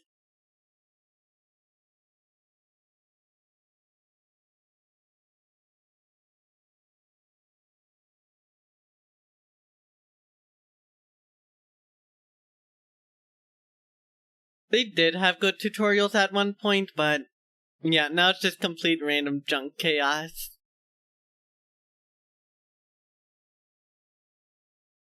Have fun with, splooning with Alec. You'll probably need more help with that than help dealing with, 5 minutes crafts. The knight finished reading and carefully returned the card to his pocket. So, it's saying only those who verified their numbers as read can pass through the numbered doors. Teams can't add or subtract people after they've scanned in. The reds, the dead, and the bracelets enforce the rules. There's a judge, jury, and executioner. Another big burn from Reaper. Oh my goodness. Shit. A bomb? Come out, damn it! In defiance of Zero's suggestion, both Santa and Seven put fingers on their throats and began to gag. The rest stiffened. Some touched their stomachs. Some simply stared at their bracelets. Junpei gingerly touched his stomach. There's a bomb inside me. The thought of it made him queasy. His stomach felt oddly hollow, and his legs were weak. What made Zero think creating this horror show of a game was a good idea? Junpei looked over at the others. Alright, I'm gonna ask one more time. Do any of you know anything about Zero?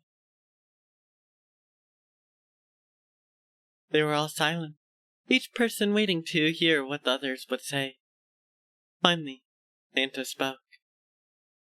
Actually, I saw him. I saw Zero when I got grabbed. I didn't see his face, though. He's wearing some kind of gas mask. What the hell? Come on, guys, give me something. You know, like a surprise or something. Instead, it was Santa who looked surprised. There was a moment of silence, and then everyone spoke at once. I saw that too. I did as well. Me too. I didn't see them inside the mask, though. That mask, it was really scary. Huh? So, all of our abductions were the same. We were taken from home at midnight. The person claiming to be Zero had a mask on. There's white smoke, and each of us passed out. We woke up to find ourselves on D-deck in a room with a level 3 bunk bed. How about you, Seven? Did the same happen to you? Only Seven's story seemed to lack the detail of the others. Oh, me? Yeah, well, mine was just like the rest of you's. That was all he had to say. That occurred to Junpei at the time that it sounded somewhat strange, but he didn't press the issue. Okay, that's good enough for now. By the way, 10-minute warning on stream. In 10 minutes I'll be taking my 10-minute break from stream, since I'll be at the 2-hour mark. My voice will be happy with a bit of a break. Okay, that's good enough for now. He hadn't done so because there's something that had struck him as even stranger. So, I have a question. There's one that was the mystery of the relationship between the Snake and Clover. Snake and Clover, you two are both kidnapped from the same room, and you woke up together. Junpei looked at them thoughtfully. Yeah, good idea, Reaper. Be done with 5 minutes craps. 5-minute craps. I didn't mean to say that, but it's good.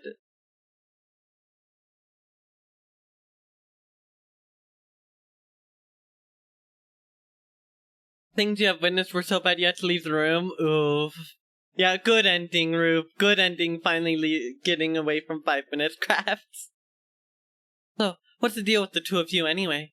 It was Clover that answered. Clearly, she felt she had nothing to hide. We're siblings.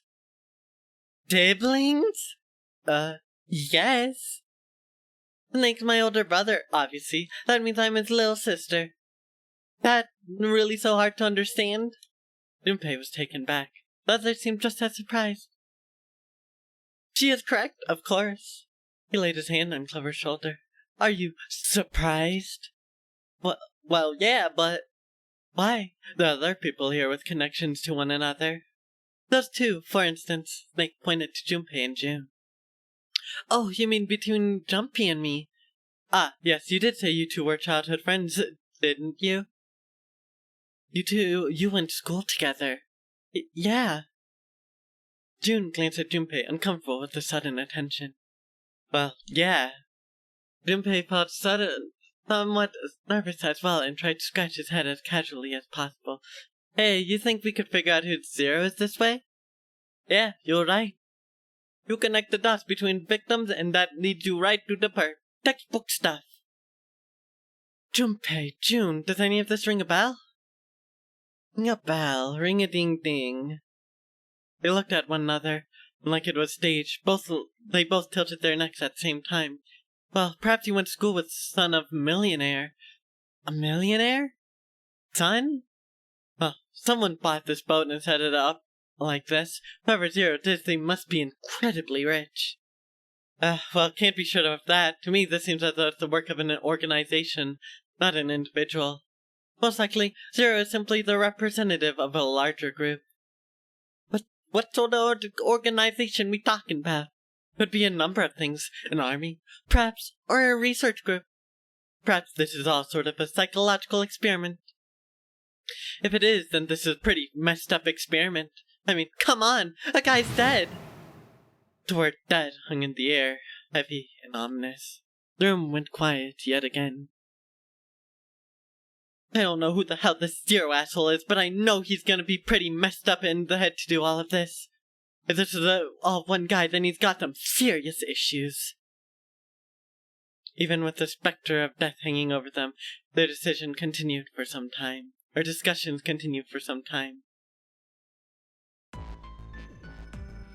I thought we were finished with that topic. But then we shouldn't talk it though, or we should talk it through. Oh my god, enough! All we're doing is talking! Santa threw up his hands, his voice filled with irritation. Talking won't solve anything. It can't help us find our way out of here. You really sure you want to just sit around? We've got only 7.5 hours left. We've already wasted 1.5 hours of our 9 hours. Everyone there was already on the edge of panic. What Santa told them only made that feeling more intense. No one was willing to argue this time. You're right. Very well then. There's only one way for us to proceed. Sure, not gonna be fun running around knowing we gotta jump when Zero says jump. Well, it's stupid to just sit around here and do nothing. Thanks to Snake's card, at least we have some idea of how this works. Correct. And so as long as we follow the rules, we should we'll most likely be alright. But what? Who's gonna go in which door? Junpei looked toward a number of doors. Oh, yeah, that's right. We can't have more than 5 people in one door. All 8 of us can't go through the same door. Then, it would seem we will have to split up. Wait! Lotus looked terrified. I'm telling you now, there's no way in hell I'm going into door 5. Come now, don't be selfish. Call me whatever the hell you want, I'm not going in there. If I'm going to take a walk through all that blood, then I'd rather stay here. And we were doing so well. Ace shook his head sadly. Sorry, but I ain't going in there either. Someone else can go into door 5. Oh, Santa, not you too. Hey, man, come on, I just bought these shoes. If you really think I'm getting some creepy dude blood all over them, you got another thing coming. That was the last straw. What the hell, man? Weren't you the one who kept saying we should get going? Yeah? So? Doesn't mean I wanted to go into door 5. Oh my god. There's an awkward silence. Finally, 7 spoke. Fine, I'll go in door 5. I can't go in there alone though. Anyone else willing to come in with me? There's another long silence. This time Snake was one to break it. I'll go. What? Don't worry, you'll be fine. We may part now, but I'm certain we'll meet again later. How do you know that? Because I do. That's not an answer. If you're going to go, I'm going to. I'm going into door 5. What am I going to do with you? There's nothing you have to do. A step forward. If I join you, the problem is solved, correct? 7 is 7, and Snake is 2. And if you add Clever's 4 and my 1, the digital root will be 5. 7 plus 2 plus 4 plus 1 plus 14. The digital root of 14 equals 5. Oh, it worked perfectly! The 4 of us can go into door 5! Wait, what about the other 4? What are their digital route gonna add up to? Gunpei did quick mental calculation. Lotus, Santa, June, and me. Our bracelet numbers are 4, 3, 6, 8. Our digital route would be... Okay, so let's do the math here real quick. So, we get 11, 17, 22. We get 4. We get 4. The digital route is 4. We repeated what you said determined is 4. Add up our bracelet numbers and the digital route is 4. Then we can go into door 4. Yeah. Huh, that worked out well. So, the teams to be assigned will be like this. The 7, Snake, Clover, and Ace, they will go through door number 5. Lotus, Santa, June, and me will go through door number 4.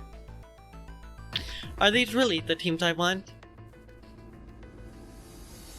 Beyond door 5 is the remains of the 9th man. I never want to see that thing again, but something telling me it would be a good idea to examine the corpse, even just a little. News on the L-3D. You won 3 games, lost 0. 3 for 0. Heck yeah, Rube. Congratulations. Of course, if I went through 5, I wouldn't be going with Lotus and Santa. I could bring June with me through 5, but that means you'd have to see the body in there. I don't want to put her through that. Gunpei was torn. Should I stay silent and go through door 4? Or should I stop them and insist on door 5? As he turned his options over and over in his mind, Ace spoke up. Alright then. It seems we've reached a conclusion. Shall we go? He began to walk towards 5. I'm going through door 5. Clover and Snake followed with 7 short distance behind. We're over there too, right, Snake? The door is not going anywhere. Slow down. Which door? Alright, chat. Here's the plan. We are gonna go on break now, and I am gonna run a poll. And we will decide what door we're going through when we get back. But if you don't know, fair enough. Alright.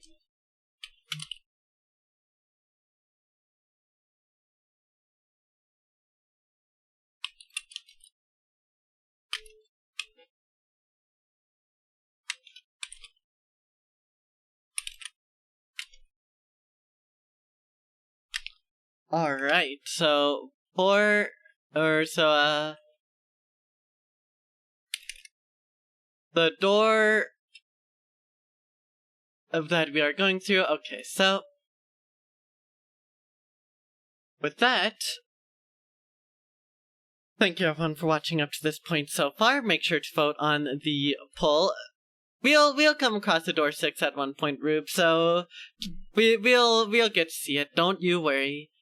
But feel free to vote on that how you like, and I'll be back in 10 minutes. I'll be running a couple ads during it to get rid of pre-rolls, so be sure to watch out for those, and we'll be back shortly.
And the people have spoken.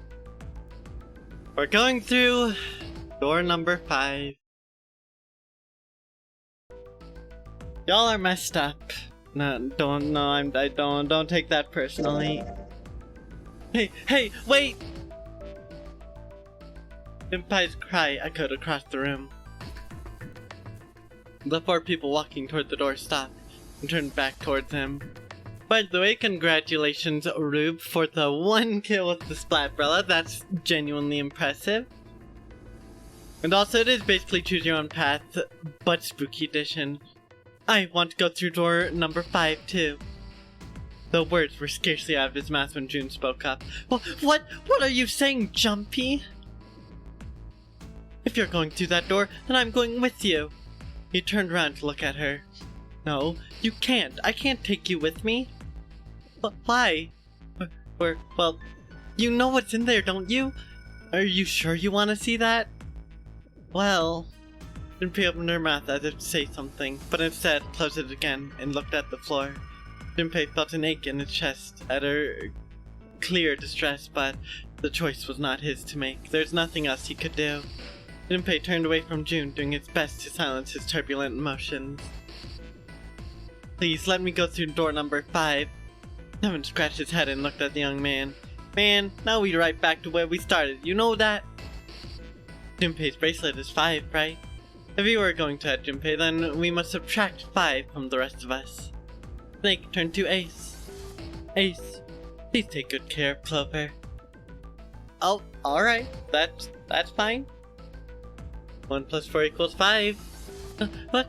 Don't go away! You need to listen to me, Clover. Go to door 4 with the others. No! Don't be so selfish. Snake's tone was harsh. Why? Tears welled up in Clover's eyes. She bit her lip and did her best to fight them off. Snake's expression softened, and he put his arms around Clover. He held her close and whispered into her ear. You'll be fine. Just relax. It looked as though he whispered 2 or 3 more words, but whatever they were, Junpei didn't hear them. Huh? What did he tell her? He couldn't help but wonder what the other man had said. You're sick and tired of being sick and tired? I'd be sick and tired of that too, Subtle Pup. I really would be. Snake pulled back from his sister, his eyes kind and inquiring. Okay, I understand. Her voice was barely audible from where Junpei stood.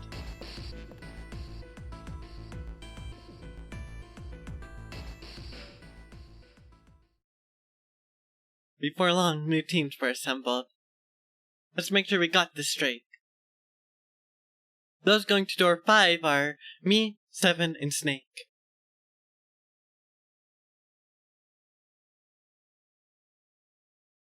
Your 1 vote wasn't going to change anything, so you'll embrace it. You know what? Fair enough, Mystery. Everyone wanted door 5. They all wanted to break everyone's hearts and see whatever the hell happened to 9 over here, so guess we're gonna see the chaos unfold.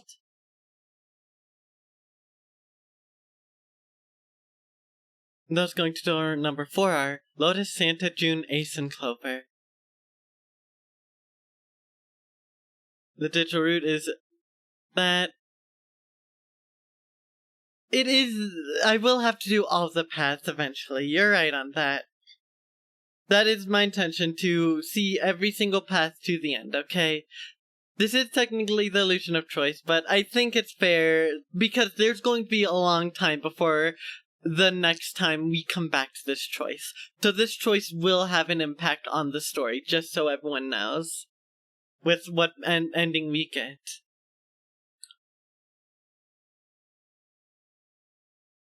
You don't know what voting for would create a timeline that a raid would happen and would vote for.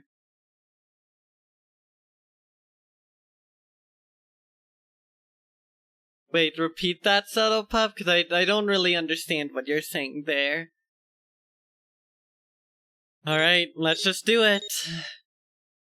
Seven, Snake, and Junpei scanned their numbered bracelets in quick succession. screen of the red showed 3 asterisks. The lever's all that's left.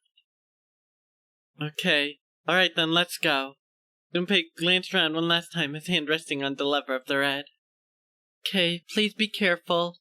Concern was written plainly across her face. We will. Junpei looked at her in the eye and gave her what he hoped was a reassuring nod. He pulled the lever. 1 to 2 with a total of 3 kills. Well, a kill on average is pretty good with the Brella, not gonna lie, so at least you didn't go 0 to 3. Oof, 0 to 11. I am so sorry for requesting that.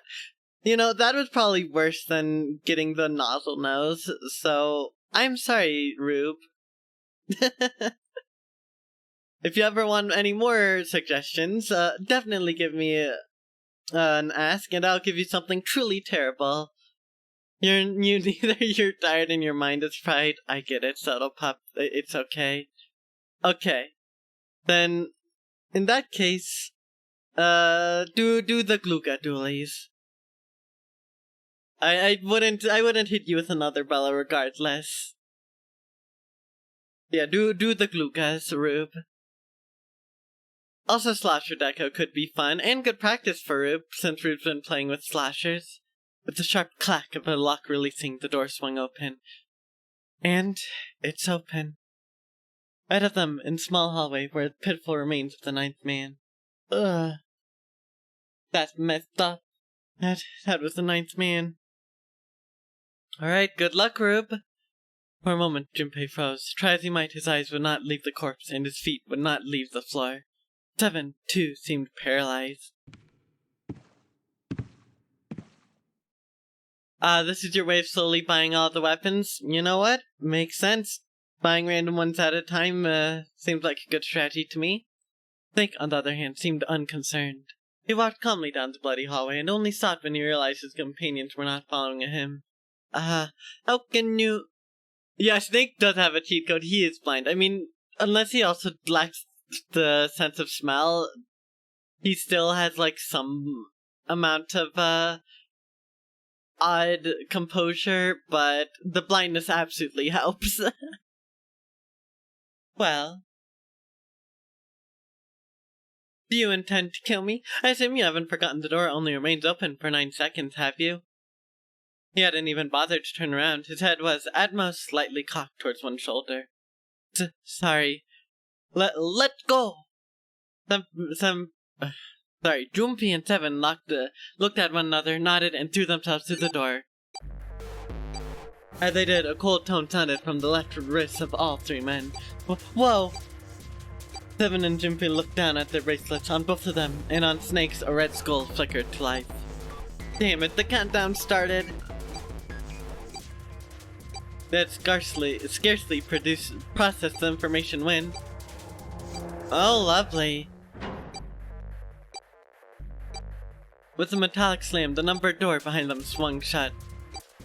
Shit, the door! There's no turning back now. And if we don't manage to find the deactivation device... Hey, where is the dead? The fear and urgency in 7's face reflected what all 3 of them felt. How should I know? Stay calm. Look around you. Okay, I get it. Junpei spun around, searching desperately for the dead.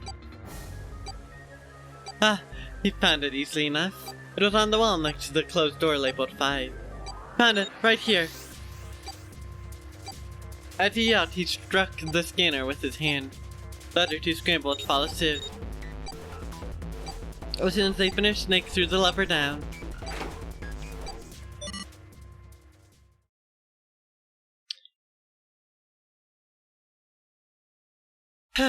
Well, it looks like it stopped. As he spoke, Junpei wiped the sweat from his forehead with a trembling hand. Goddamn thing gonna give me a heart attack. Muscles stood out in 7's neck and the corners of his mouth were twitching. Junpei, are you alright? Are you guys okay? They could hear anxious voices muffled but distinct from the other sides of the door. Yeah, we're fine. The detonators have been deactivated. They heard relieved sighs, and even through the door, the three men could feel the tension disperse. All right, we moving on. Be careful, okay? Okay. Sure thing.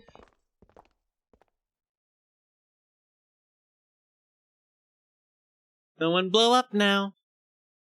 And they're gone. They heard footsteps moving away, and before long, they were alone again. Now, Junpei looked around. Doesn't look like we can go any farther this way. The hallway ended roughly 20 or 30 feet from where they stood. Maybe this wall can be moved. Or not. It not budging. Hey, there's a door over there. To the left, however, there's a wooden door that looked positively inviting by comparison. In the middle of it was a plaque that read First Class. A first-class cabin, huh? Well, it seems like it. Let's have a look then, shall we?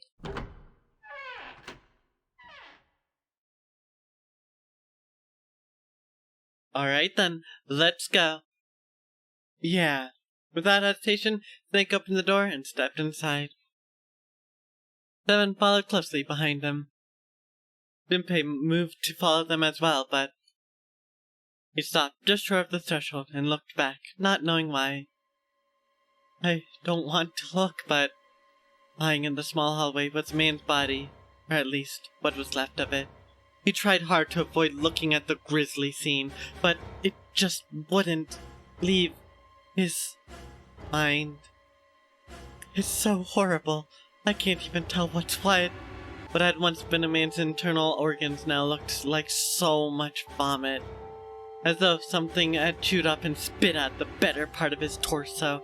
It was hideous, but still worse. It was cruel. It was hard to believe that the thing on the floor had once been human. The black pool of thick blood, the lumps of glistening flesh across the floor, the awkward twisted tangle of shredded intestines, the head wrenched to some grotesque, unnatural position. He'd been wearing this. The man's glasses lay next to his head. The lenses were cracked, the frame bent and distorted. And next to the glasses lay a bracelet, the number 9 still displayed on its face. Bracelet's off. Oh, wait, Zero did say. Lastly, let's discuss how to remove the bracelets. There are only 2 ways to do so. 1, you escape from the ship. 2, your heart rate reaches 0. In other words, once the bracelet is taken outside the confines of the ship, or detects that its wearer's heartbeat has fallen 0, it will shut down automatically. Yeah, this was a DS game for those who didn't know. Why is this so detailed? I don't know. Also, why'd you say whoops-roo? But yeah, I don't know why. It's freaky.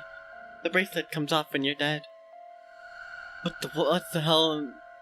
What the hell's the point of getting it off when you end up like this? Just imagining how it must have happened. This was a human. Ugh!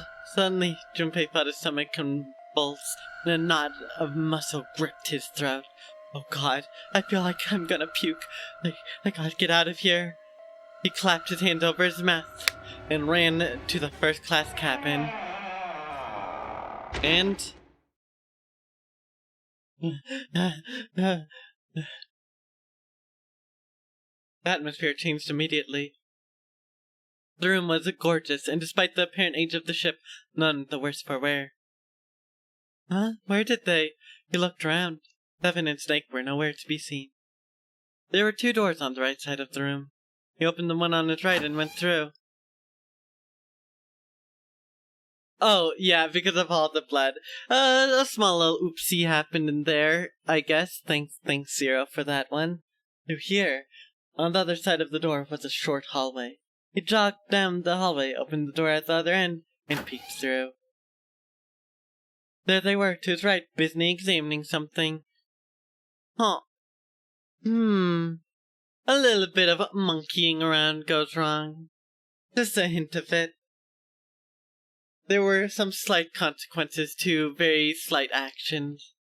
What's up? He stepped through the door and walked toward them. Check this out. We found this thing here on the door. The red light's on. Does that mean it's locked? So I would assume. Is there any other way out? We looked around, Lil. Other than this door, we don't find anything. So you're telling me that unless we open this door, yes, we won't be going anywhere. Junpei stepped away from the door and looked around the room. This looks like a bedroom. Then the other room is probably a living room, or the closest you can get to one on a ship. Alright, let's find a way to open this door. Come on, guys.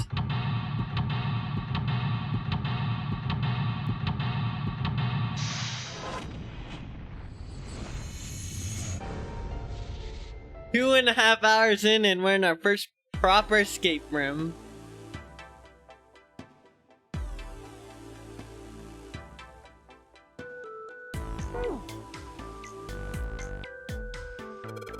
Bed with a canopy. I've seen things like this in movies and stuff, but never in real life. True, you don't see too many of these days. I can't see the details, obviously, but imagine it's one of those princess beds Clover is so fond of. Clover wants one of these? Yes. She wants a princess bed. Didn't I say that? You think it doesn't suit her? Yeah, I guess you could say that. Junpei, judge her by her appearances, will you? And, well, you should not. This is an escape room, yes, subtle pup.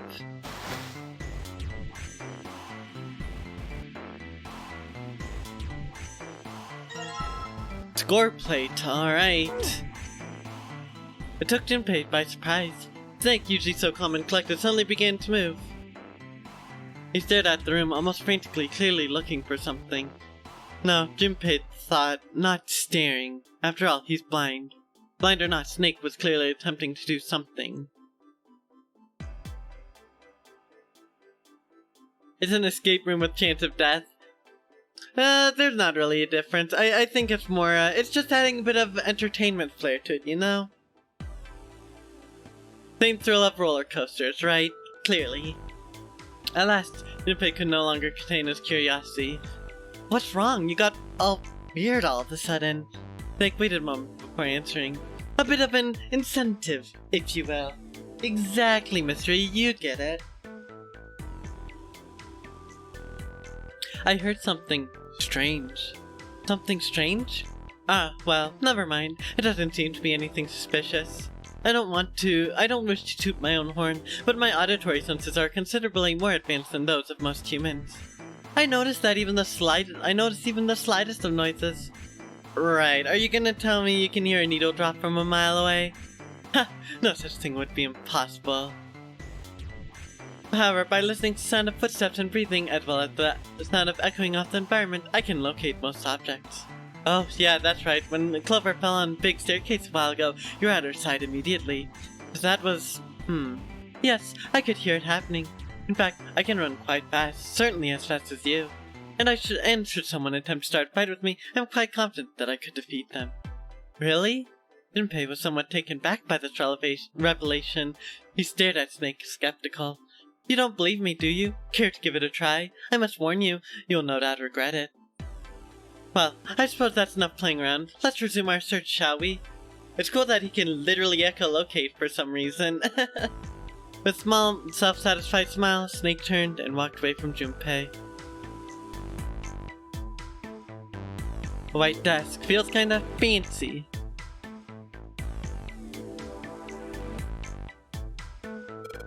But this is the locking thing. It's flashing red. That's usually not a good sign. Is that a microphone? Looks like a satellite dish. Let me see.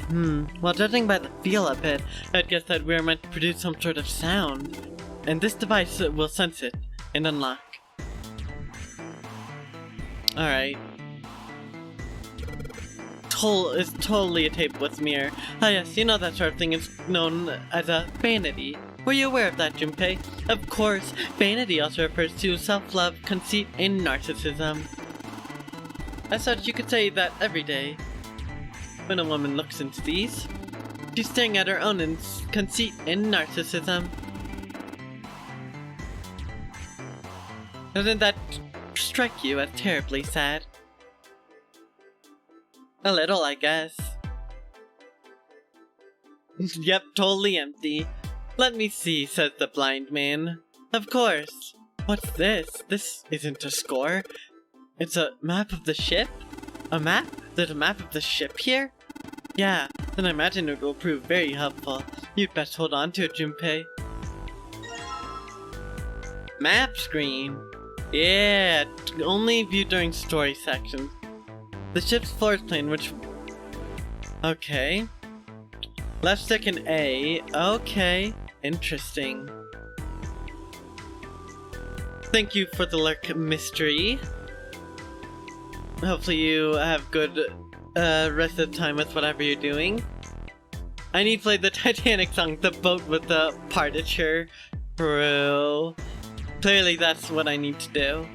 What is Snake doing? He can't play, can he? This piano. There's something amiss with the keys. You mean it's half tune or something? No. It's not that. It's just, well, the sounds are clearly purposefully different. The C key doesn't yield a key, but rather a different note entirely. Same goes for D keys. They play some other note. Oh, why do you think it's like that? Duolingo time. Be right back. Gotcha. Good luck, subtle pup. Isn't it painfully obvious? Zero modified it in some way. This piano, you see, is part of one of the puzzles that Zero has set for us. Perhaps if we play the keys in the correct order, something will happen. Yeah, okay.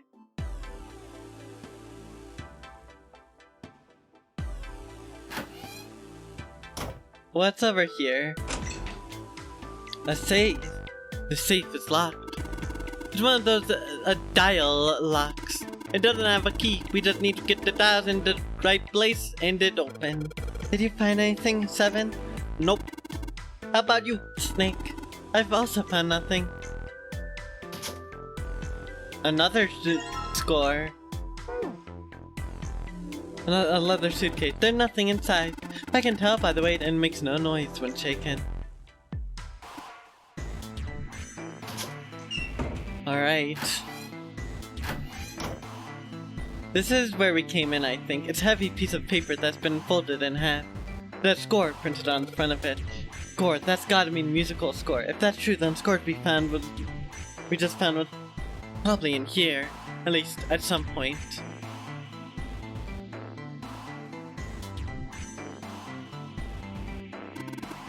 It's some sort of antique desk. Makes sense though, I guess. The whole room's full of antiques. We could get a nice handful out of cash for all the stuff in here. Alright. By the way, sorry if my accents suck. I don't practice accents. Mind your own damn business. Alright. There's a couple of lights on the wall here. It does tear. Can't argue with that. Oof.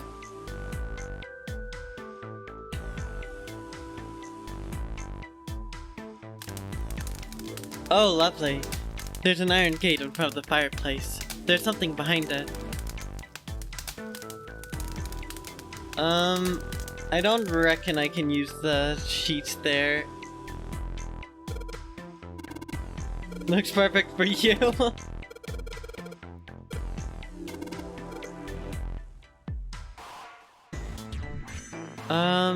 Base? Oh yeah. Cause now... Ooh.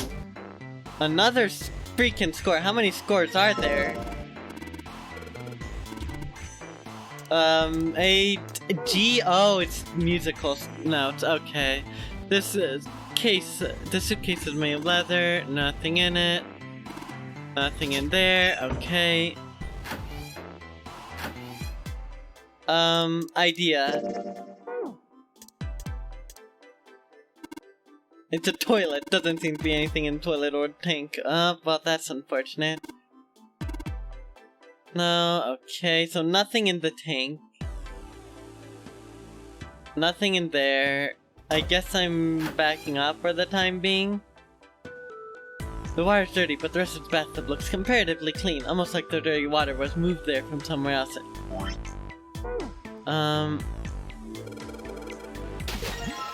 Alright.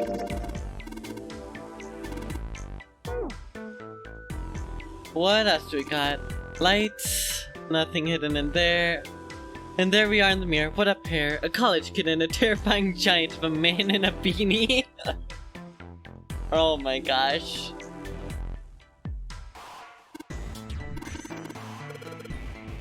That's pretty great.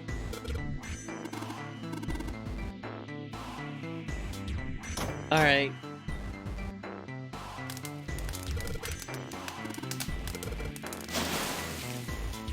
Luca's done, 2-1. Absolutely amazing, Rube. Good job. Another success. That fire didn't stand no chance.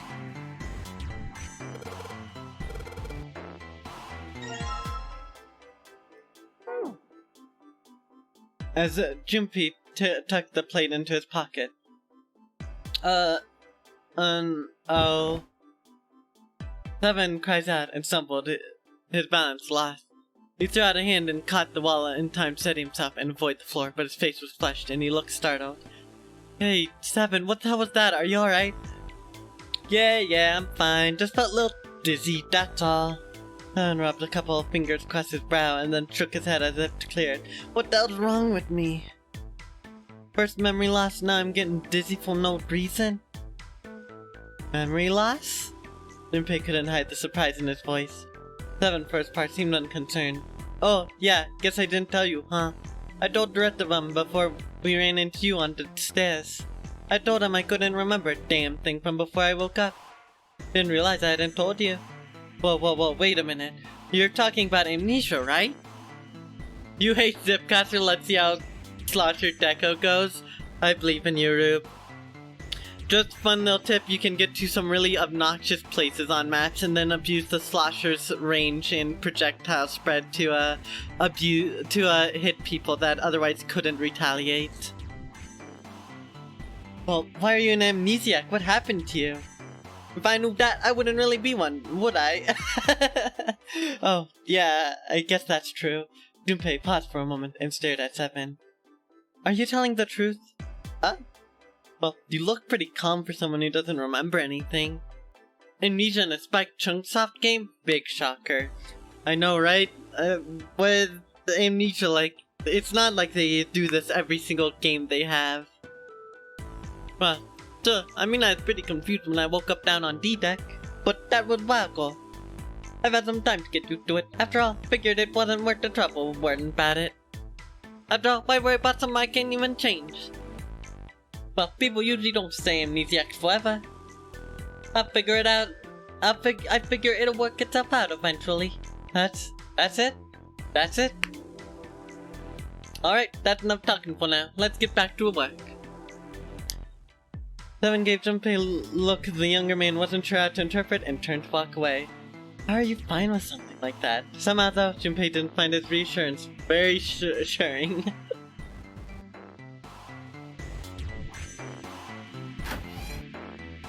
Am I forgetting anything?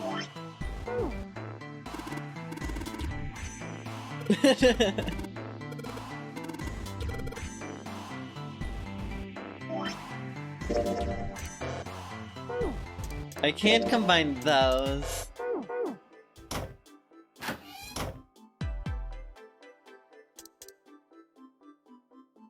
Music stand, might as well put the music I found on it.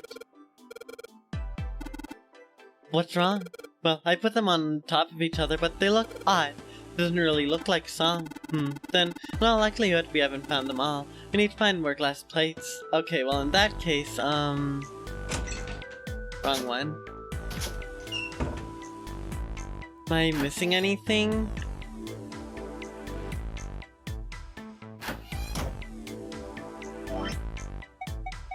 Map. Okay, so I don't think I've missed anything. I think I've been in all the rooms. I feel like there's one I haven't been in yet. No, I've been in all of them.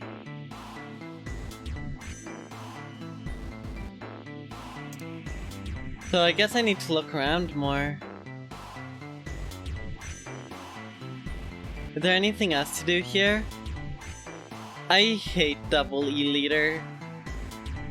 It's so terrible to fight. So there's nothing else in here. Nothing at all. Okay. What can I do with this?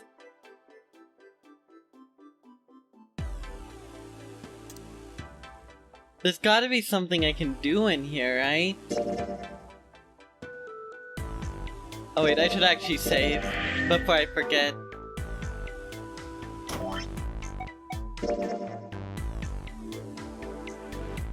Leaders in Hagglefish is like the best map for them. Yeah, because the only flanks that you could counter them with are easily visible to the chargers. I hate them. Also, gotcha, Rube. Hopefully what you get is good. Alright, so what am I missing?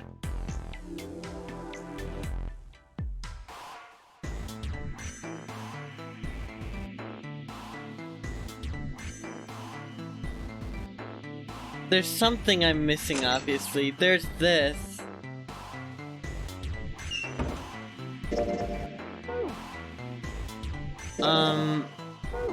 I keep doing this. I want here.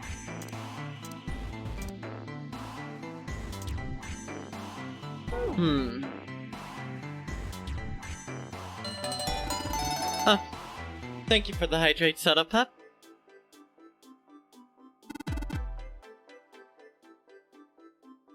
I am not sure what I'm missing. Nothing here.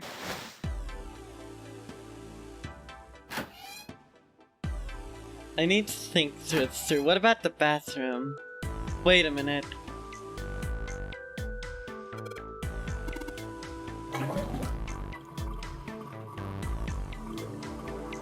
There we go. You are dead! Not a big surprise. And I'm not dead yet, don't worry. I could be soon. Did I not find all of them? If so, that's... Wait, idea has sprung. Even though I'm replaying, I do not remember. Wrong one.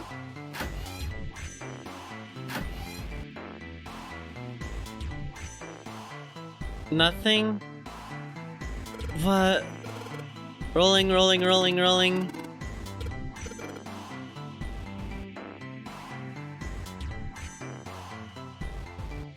Nothing in here still. Jeez.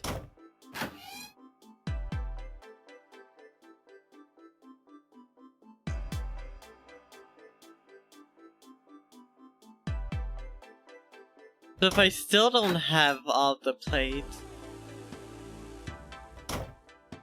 Maybe I do and the game just doesn't like what I'm doing.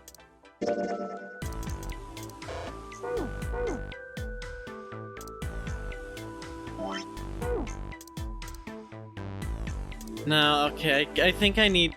There's something to do with that bathroom. But what?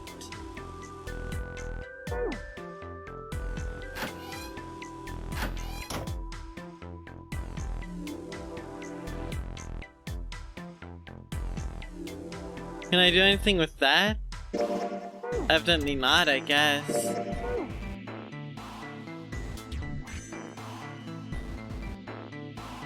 I don't think I have to select a specific pillow there.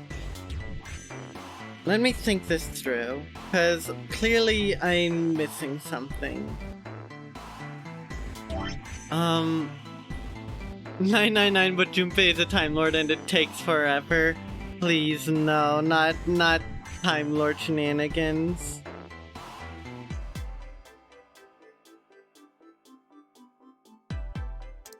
So I have A, G, D, and C.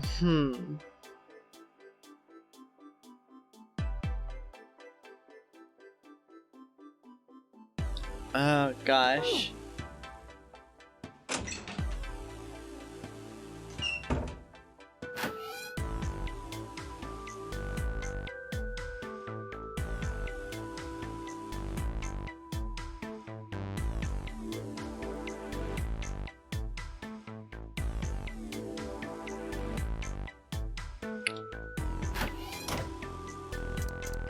I don't know. Oh. Oh. Oh. Well, that's cool game. I guess I just had to... I didn't have to click the piano. I had to click specifically the part on the piano. Okay. Welcome back, Rube. Junpei, would you be so kind as to play the piano? I am unable to, you see. I'm sure I needn't tell you, but the keys on this piano are not what you might expect them to be. C won't be C, D won't be D, and so forth. You must listen carefully to determine which keys to strike. You understand? Yeah. Alright, let's give this a shot.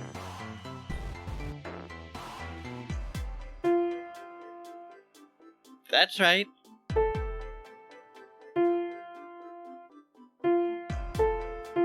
That being off is weird.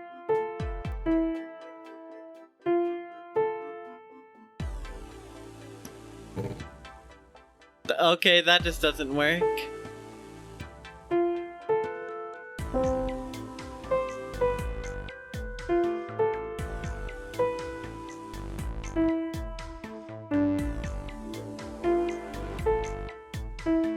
Okay, which line's up to there?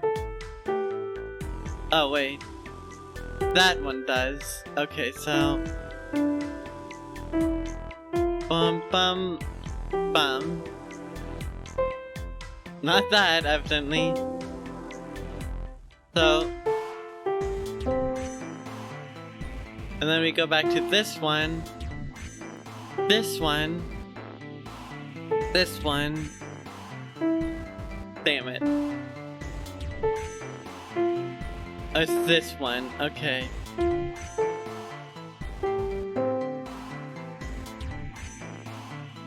I'm trying to, and then it's this one. No. Bear with me here.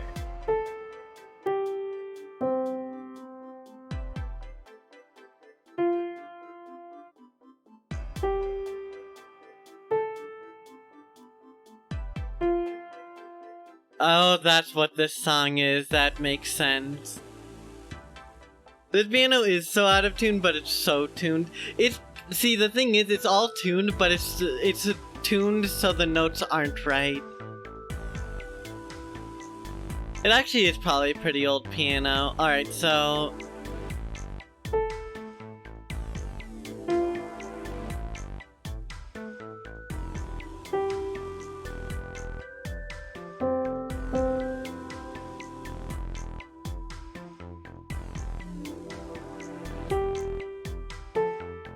Gotcha!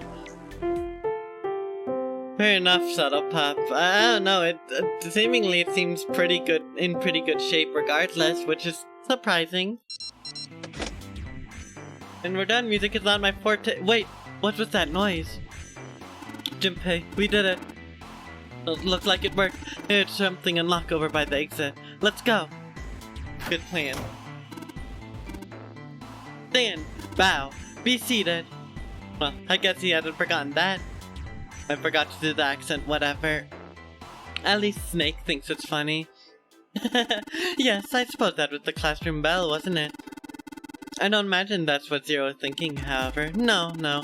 Zero almost certainly meant to suggest Westminster, not middle school. Westminster? Or sorry, Westminster? The palace in London that plays hosts these days to the House of Parliament. You've heard of Big Ben, the famous clock tower, yes? Big Ben played that very collection of notes on the hour. London, the capital of England, huh? At any rate, the door is now unlocked. Let's leave this place immediately. Alright. Alright, let's go.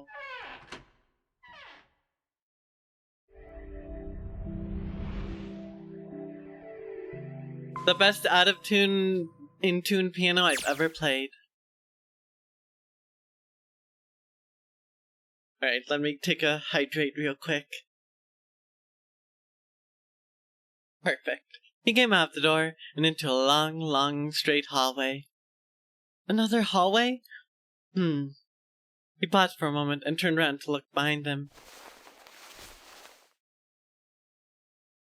That should do it. Seven was bent over, apparently doing something to the floor. What's he up to? Junpei had spoke more or less to himself, but apparently Seven had heard anyway. The larger man stood up and turned to Junpei. I just put in one of those planes in there. It ought to keep the door from locking again. Now, we can come back here anytime we want, right? Ah, why would you want to come back here? Snake was a reasonable one. Seven thought about it for a moment before he answered. I might like to play a little piano. Piano? Come on, let's get moving. We ain't out of this yet. Without waiting for an answer, Seven started off down the hallway. Well then. Snake shrugged, sighed, and quietly followed Seven. That's a lie, Junpei thought to himself. Can't say I could ever imagine Seven playing the piano. He couldn't use the piano in there anyway. The keyboard's a mess. But why would he want to leave the door unlocked then? I have no clue. Hey, wait for me! Well, luckily, Subtle Pup, boy, you and Junpei, should get talking, because he agrees with you. Junpei frowned, took one last look out the door, and then walked away towards his companion.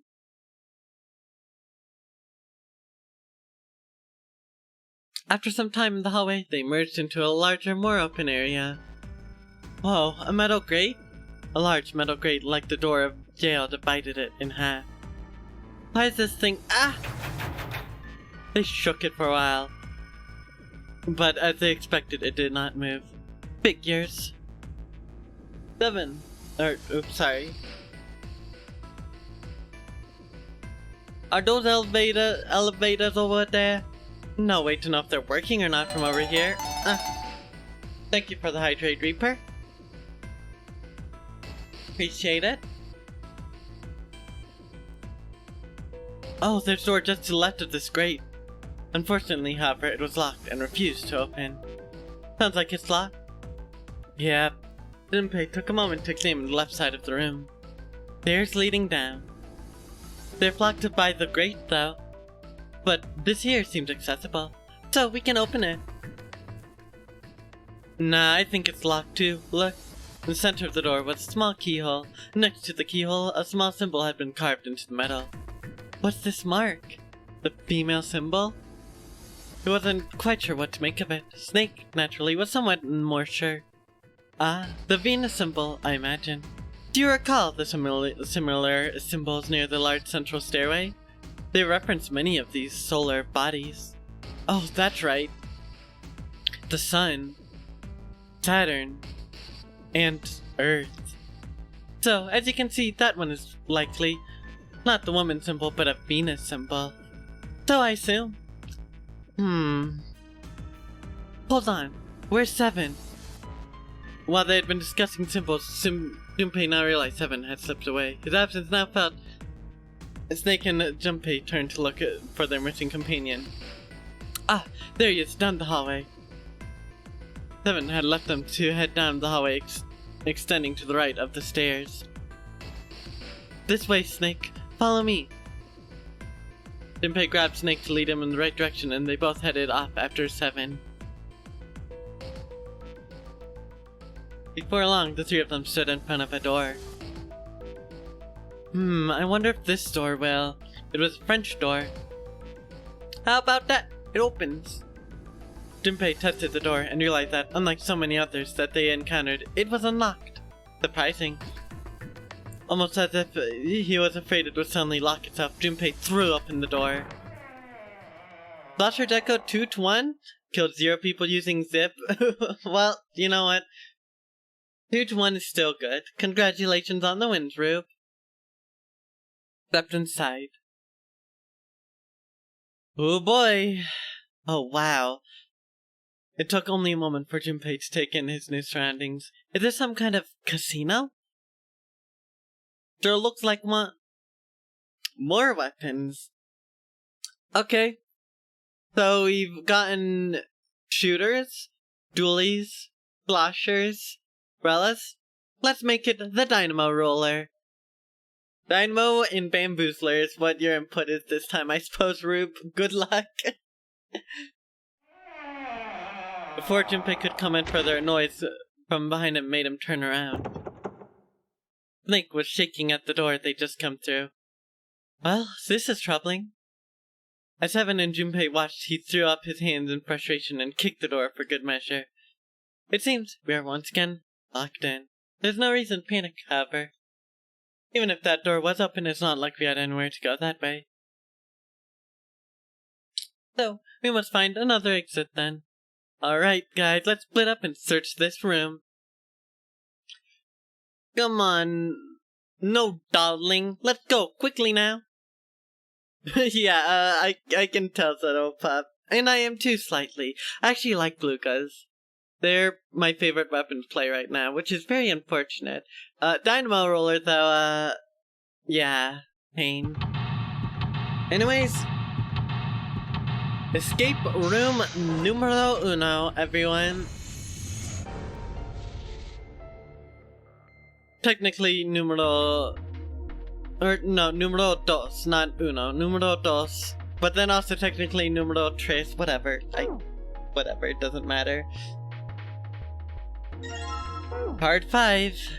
You've always wanted to play Dynamo, but you've been scared. Well, now's your chance. Well, will you look at that? Someone left bottle boost here. Don't mind if I do. Oh, that hits the spot.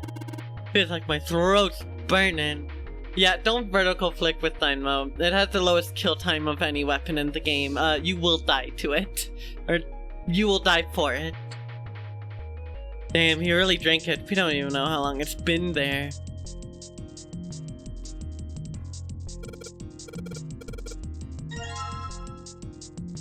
Why? I love being vulnerable and still for 6 years.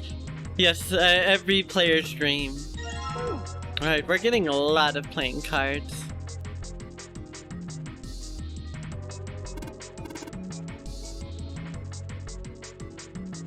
Alright.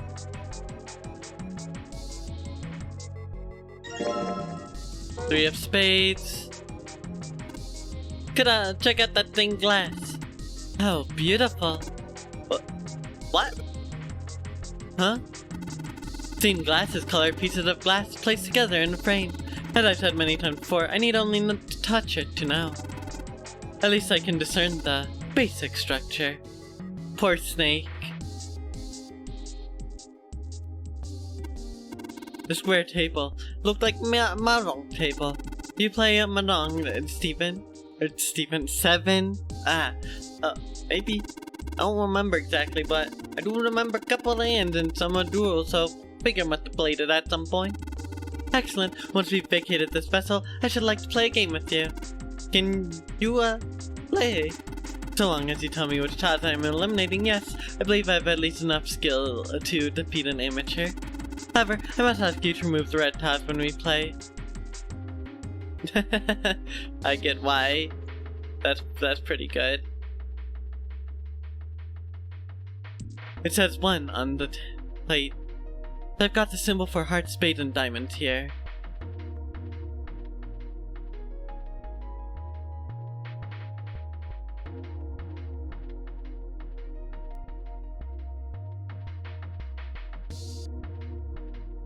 Here's the card slot. Looks like we need to put a playing card in here. Alright, let's give it a shot. Looks like we need 9. Or 8. We need 8. It's not working, so it would seem. I'm shocked and appalled that guessing at random has not yielded better results. Snake's pretty cool. So far, he's probably my favorite character. Has some sass to him that is really great. Wow, this place is like super amazing. What's this place for? Probably for playing Barakat. Looks like a little lock though. Yeah, look at the middle table. There's something mountain on it. See? Suddenly, Seven began to speak. Ah, Barakat. You ever played Junpei? Junpei shook his head. He barely even heard of the game. No, never. Alright then, now but I explain the rules to you a bit. See, Bearcat is kind of an unusual game. You got the banker and the player, and the whole point is that you guess which one's gonna win.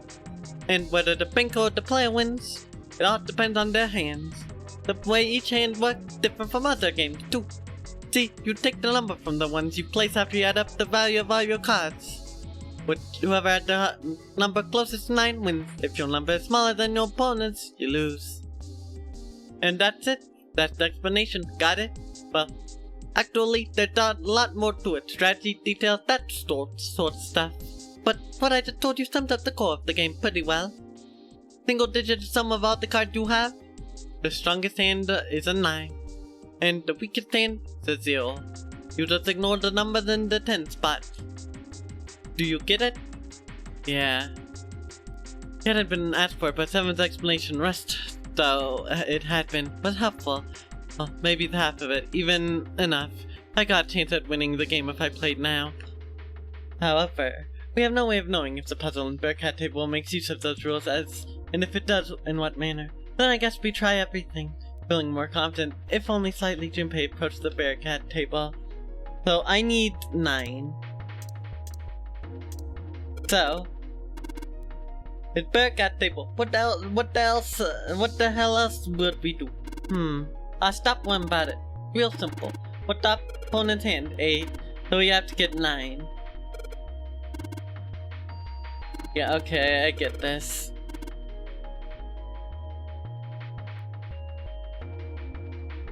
Three empty indentations. Okay, so we need the thing to add up to 9, so what I do is... Does it want maybe digital root? I don't know. Why does bamboo tap shot paint 0? I don't know, but it's terrible.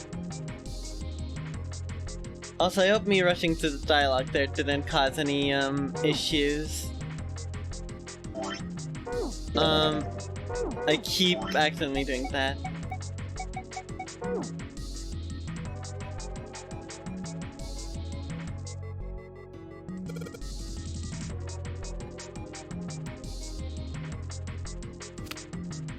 Okay, so...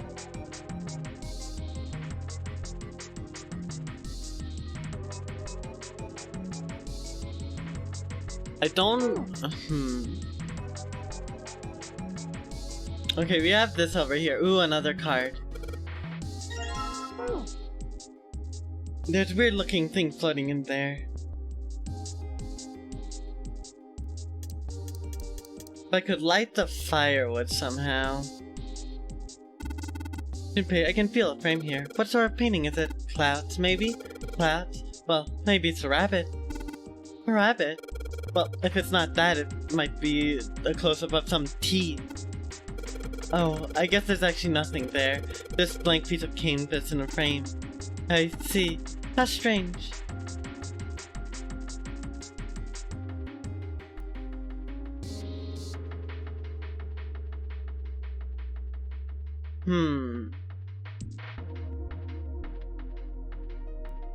The Squiffer's fun. Is there anything back behind? No? Okay.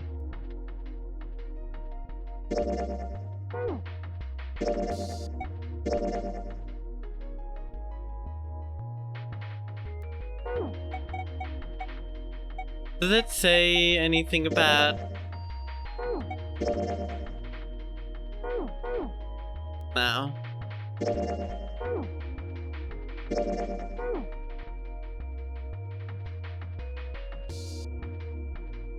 Okay, so let's try this. So I guess maybe I want the digital root, probably?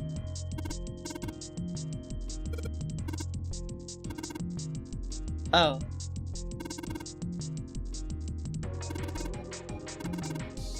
Yeah, the digital root. Okay, so I need the digital root. So, digital root of 9. I kind of guessed, so let's try this. So, a digital root of 9 means 18. Can I get 18? I can get 18!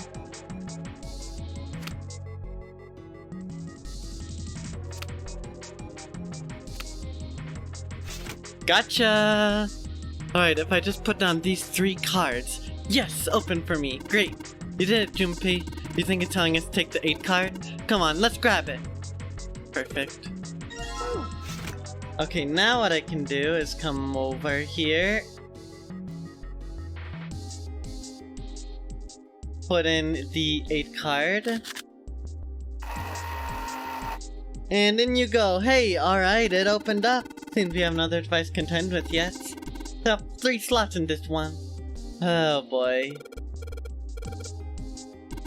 3 cards, so that probably means we gotta make 9 with the 3 cards we put into slots, right? It's like what we did over at the bear cut table. Alright, well, I have an issue, and that's I lack cards.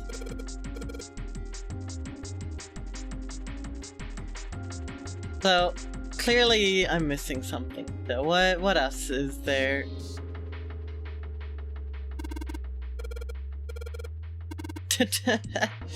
Dude is too much of an alcoholic. What? Does that base have anything?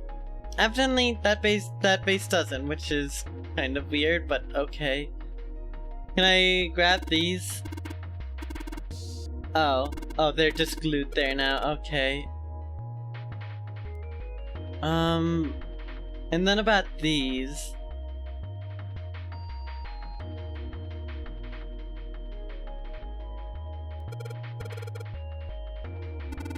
Prize, eh? Wonder what might happen if we were to match all the reels. I imagine the prize would be the tools that would lead to our escape. Well, we'd lack a thing. I don't know where the coin is.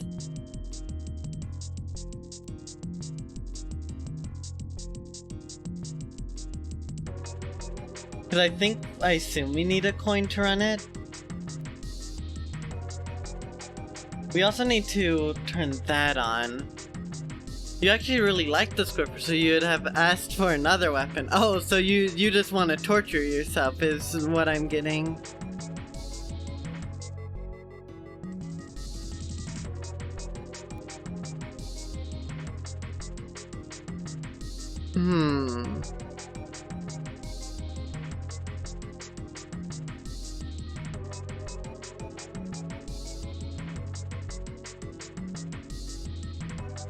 So there is nothing here, is what I'm getting. There's nothing... Alright, well, I hope you can find more weapons to torture yourself with, Rube.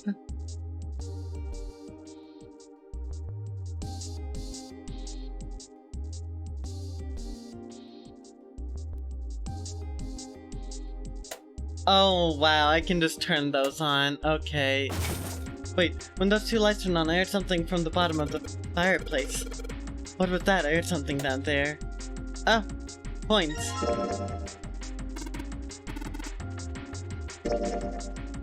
Okay. I wish I realized that. So what was it? It was... Spades, diamonds, hearts. No, clubs, diamonds, hearts. Club, diamond, hearts. What happened? I heard an odd noise. Well, to be honest, I don't know. I pressed some of the buttons and smacked the machine once or twice, but nothing happened. Oh, looks like the coin got stuck. Oh dear. Guess we're gonna keep trying. Come on, you little bastards, I only need one of you.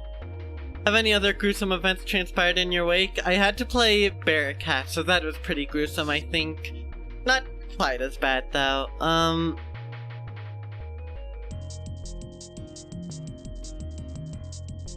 Spin. Nailed it. 777, yes, 777! And I think here's something unlocking in there. Impressive. It would appear to be unlocked now. Alright. Now we can get a funny little card. What is it? Is there something in there? Yes, a playing card, and this key with the Venus symbol on it. Excellent, Junpei. Now we will be able to open the gate. Then we just need to figure out how to get out of this room. Correct. come on, Junpei, hurry up. And he's off. There's a playing card and a Venus key. Better put the key in my pocket for later. As for the card... Perfect.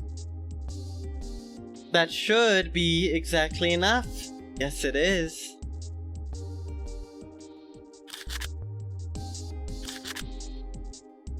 Bada bing, bada boom. Alright, so I put all the cards where we had left into the slots. What happened now? Yes, I did hear something from the exit. Excellent work, Junpei. Wonderful. It seems the exit is unlocked. Let's go. Alright, let's go.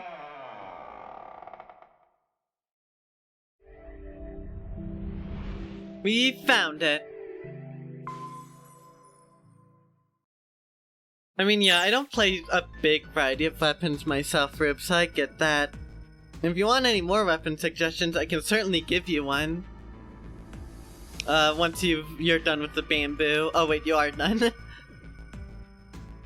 Oh, and then you have the dynamo also. Once you're done with both weapons. 1 to 2 got a total of 2 kills. Oof. But you know, you did your best and that's what matters. Junpei and his companions ran out of the casino and into a large open room. A room, in fact, surprisingly enough, something that we never could have guessed that they had been in once before. There was little to surprise them there. They already knew what their next step had to be. This way, the iron gates still stood in place, locked tight, blocking the stairway, and right in the center of it, the keyhole with the Venus symbol. The Venus key should work here. Wasting no time, he pulled it out and shoved it into the keyhole. He turned it. With distinctive sound of metal on metal, he felt the lock click open. It sounds like it did it. Alright, let's get this thing open. No problem, let me up with this one. Junpei grabbed the handle on the left side and Seven took the handle on the right. On Junpei's signal, they both pushed and the gate creaked open.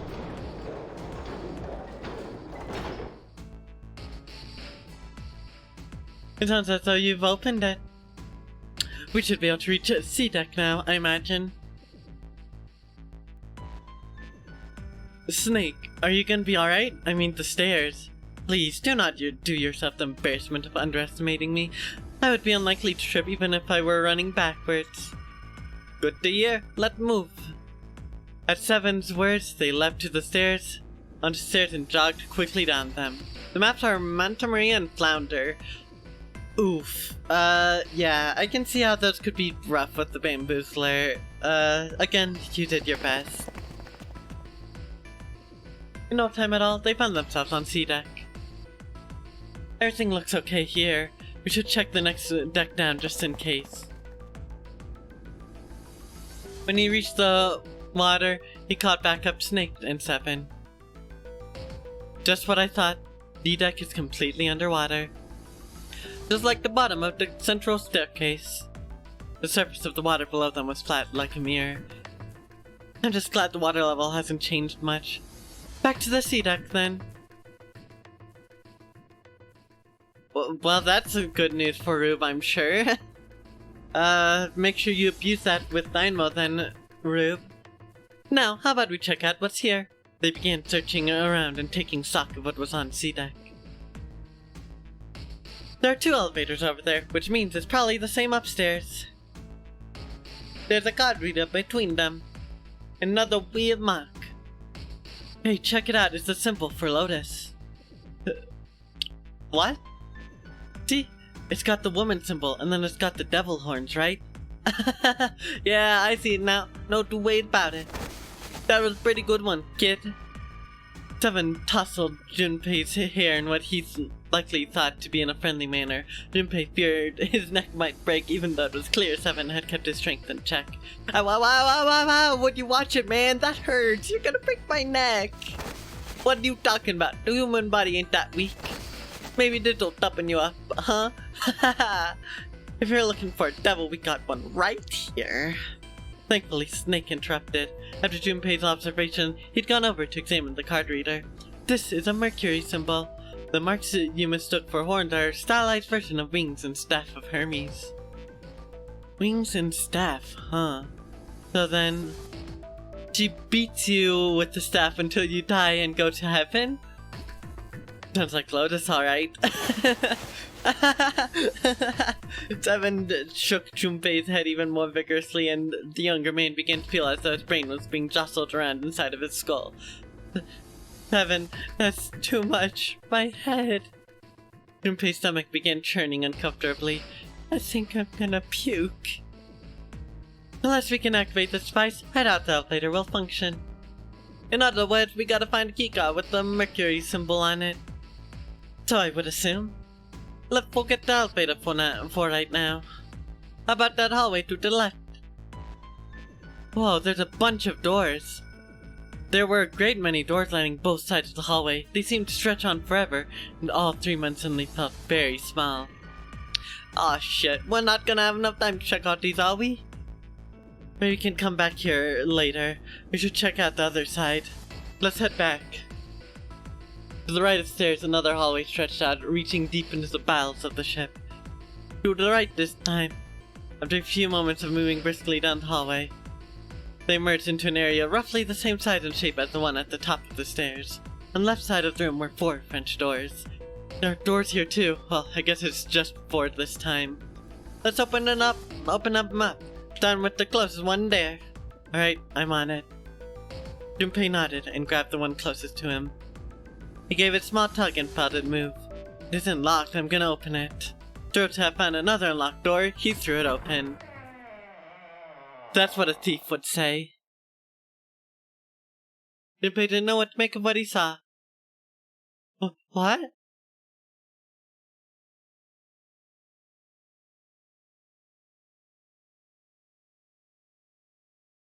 He simply stood, unable to speak.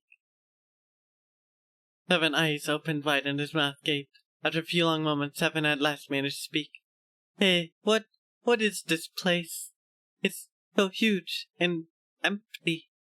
Massive rooms stretched out in front of them, more a cavern than a room. Its vastness was oppressive and bore down on Seven and Junpei.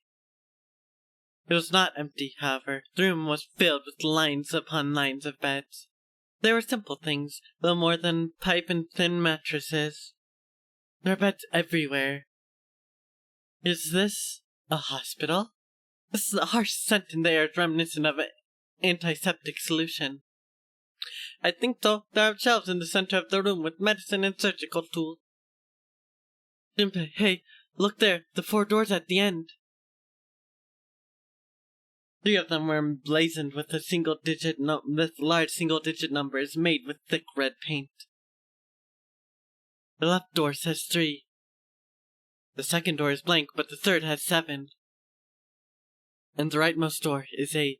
There's no doubt. They're numbered doors. Yeah, it's quote-unquote paint. Definitely paint, right? It's not copium. It's definitely paint. Don't worry, chat.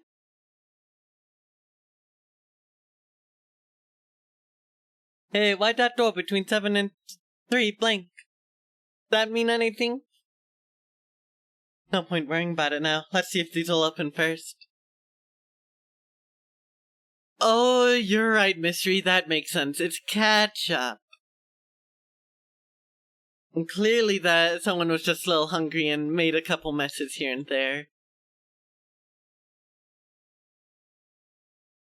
3 of them threaded their way through the beds toward the back of the room.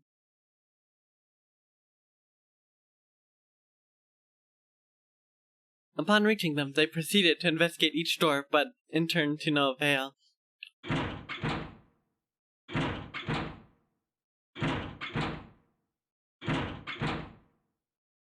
Yep, locked, just like I thought.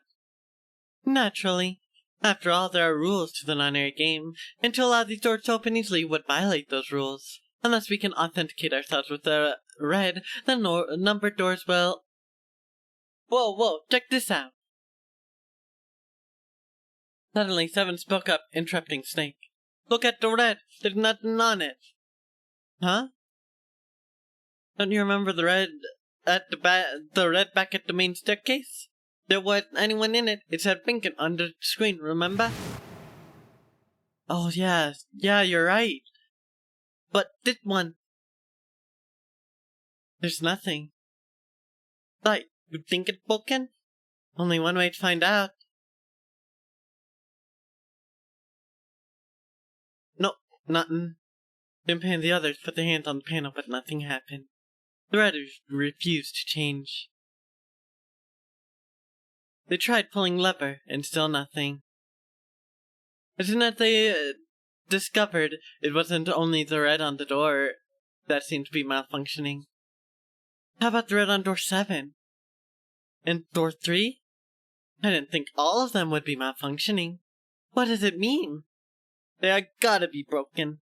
Man, that bastard didn't think Zero was the kind of guy who'd screw around with something like this. Whoa, Zero's been prepared for everything so far, and you're saying he's gone and made a mistake now? Well, that's the only thing I can think of. The thing ain't working at all. While Junpei and Seven talked, Snake busied himself while examining the red. It's actually pizza sauce. Also another valid guess. Again, someone could have gotten a little messy, gone a little wild. You never know. After a time, he lowered his hands and spoke. It seems as if some internal hardware has been removed. Internal hardware? That is what I said. Take a look at the underside of this red, if you please. The bottom? Limpia obliged and bent over to look at the underside of the device. There's a slot thing here. I think it's slot for something, probably electronic. The other 2 reds are the same. Something's been removed from all 3 of them. I get it. So the reds aren't working because someone pulled out their guts. So, I assume. But why? And who? I mean, it really doesn't make sense.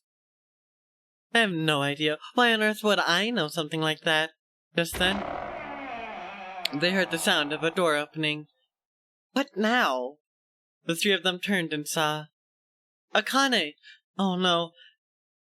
Junpei thought it's Junpei. June! She stopped short, surprised to see all of them, and was very nearly bowled over by the rest of her companions who were coming through the door behind her. Ace, Santa, Clover, and Lotus. Get them ones here! Junpei and Seven were, for the moment, at a loss for words. What are you guys doing?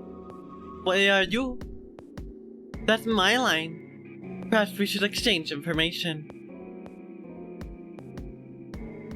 After a moment of silence and surprise, everyone suddenly began to talk.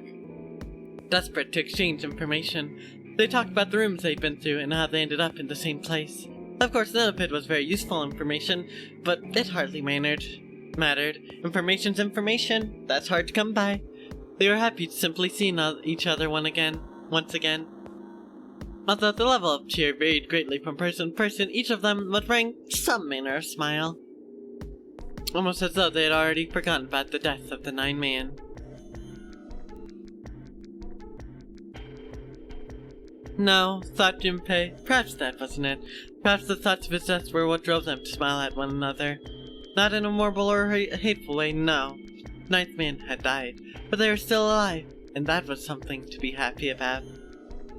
Sort of simple, uncomplicated joy, Junpei thought. The joy of simply being alive. Still alive. He felt sorry for the 9th man, but more than anything, Junpei was just happy to be alive.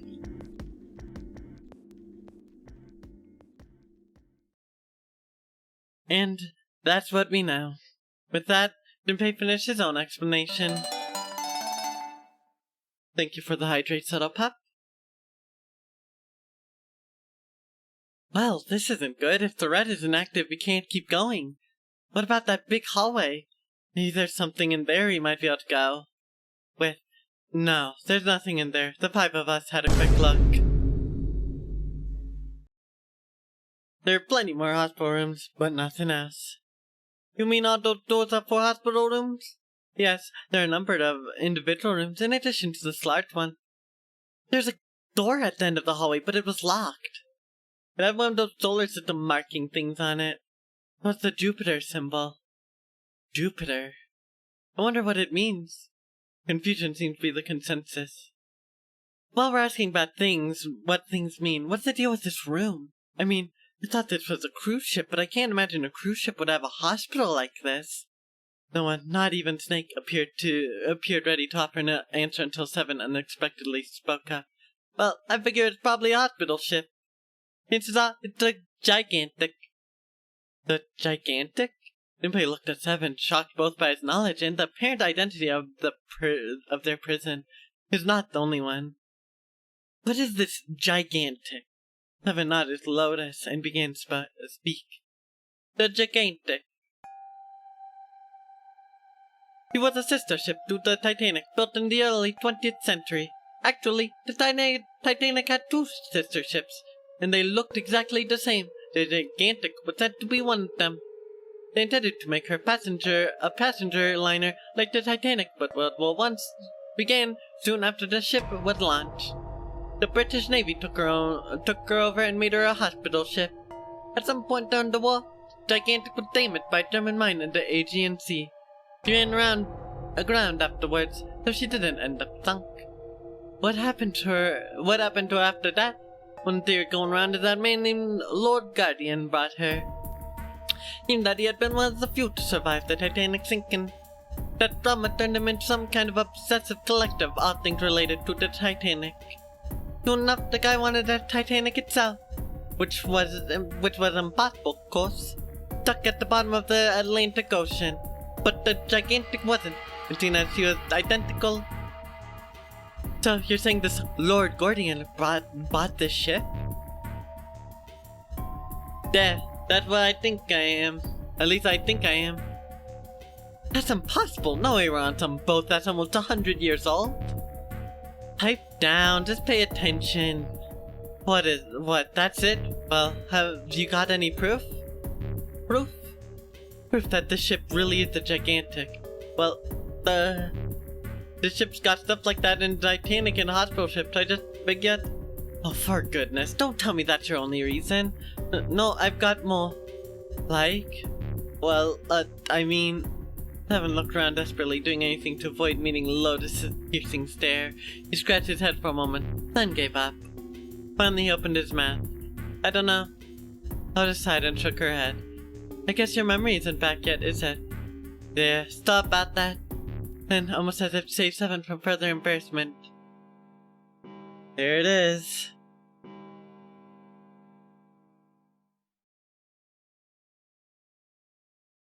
A bell began to ring from far away. Ah, a bell. It sounded like the clock in the main stairway. Gunpei counted each chime carefully. 10, 11, 12. 12. It's midnight. Then we've still got 6 hours left, right? Let's get going. We gotta find the missing part for the rest. What do you mean find? How else do you propose we do that? We looked everywhere in this room. They had to have been they had been examining the room as they talked. But we haven't found anything. Right. There only leaves one place to look. One? Well, not just one. Dynamo 1 to 2. Too slow. Rough, Rube. But I guess, I mean, you won one of them, so could have been worse. But yeah, I assume it takes a lot of effort to get used to. And in Explosion all 3 matches, you were set up for failure, Rube. I am so sorry. Wait, don't tell me you mean search all of those other rooms? Well, you already checked some of them before you came here, right? Well, we each checked a single room, so 5 rooms in total. Alright then, that's 5 rooms we don't have to search. We just have to split up the rest of the room between the 8 of us. You want more weapons? Alright, well, if we're going down the weapon classes, it's the Stamper. I think that should be interesting to use, and it's a good weapon for once. If each of us can do 6 rooms apiece, we'll have the other 48 rooms cleared in no time. There are 48 other rooms? Lotus did not seem excited by the prospect. Seven fidgeted nervously before responding. Maybe? After some discussion, the eight of them decided which rooms to begin with and what order they would go. Junpei was chosen to search rooms on the starboard side, moving fore to aft. Do you have two players, Rube, wanting more weapons? That's so good. I love that.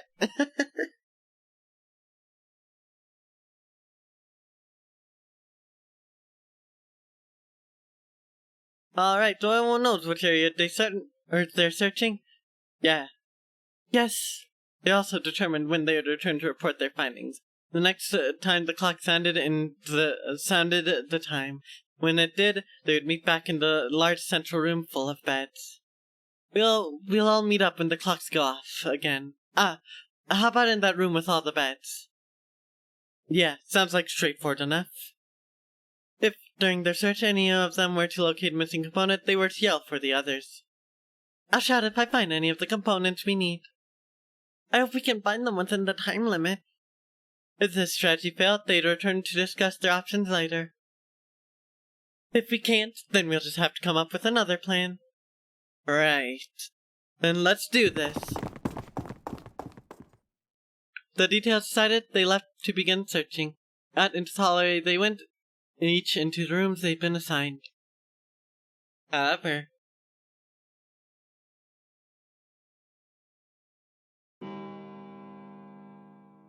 from far away, Junpei heard the bell ringing. It did so only once. It was 1 a.m.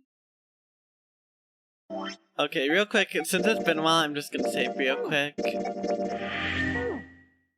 It's 1, better get back to the others.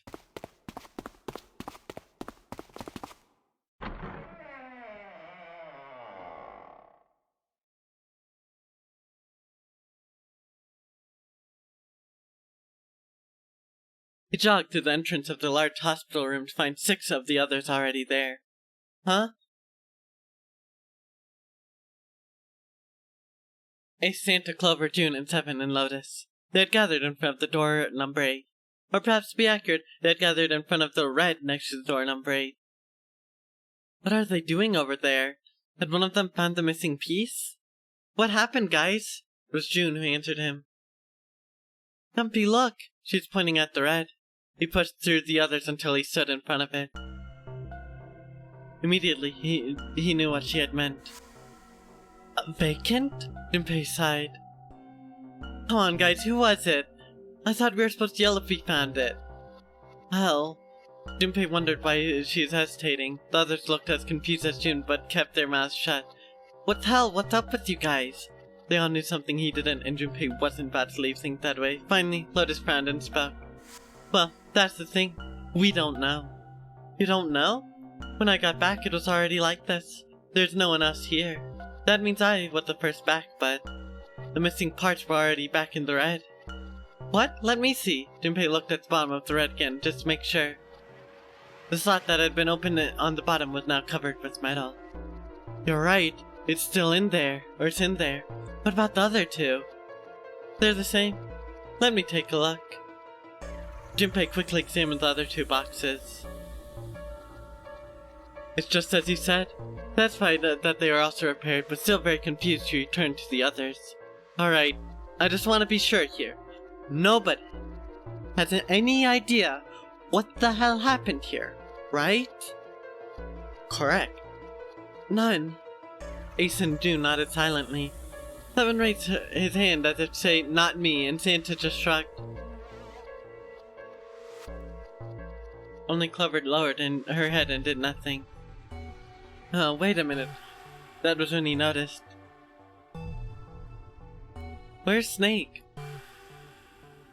Yeah, there's no Snake. It's weird.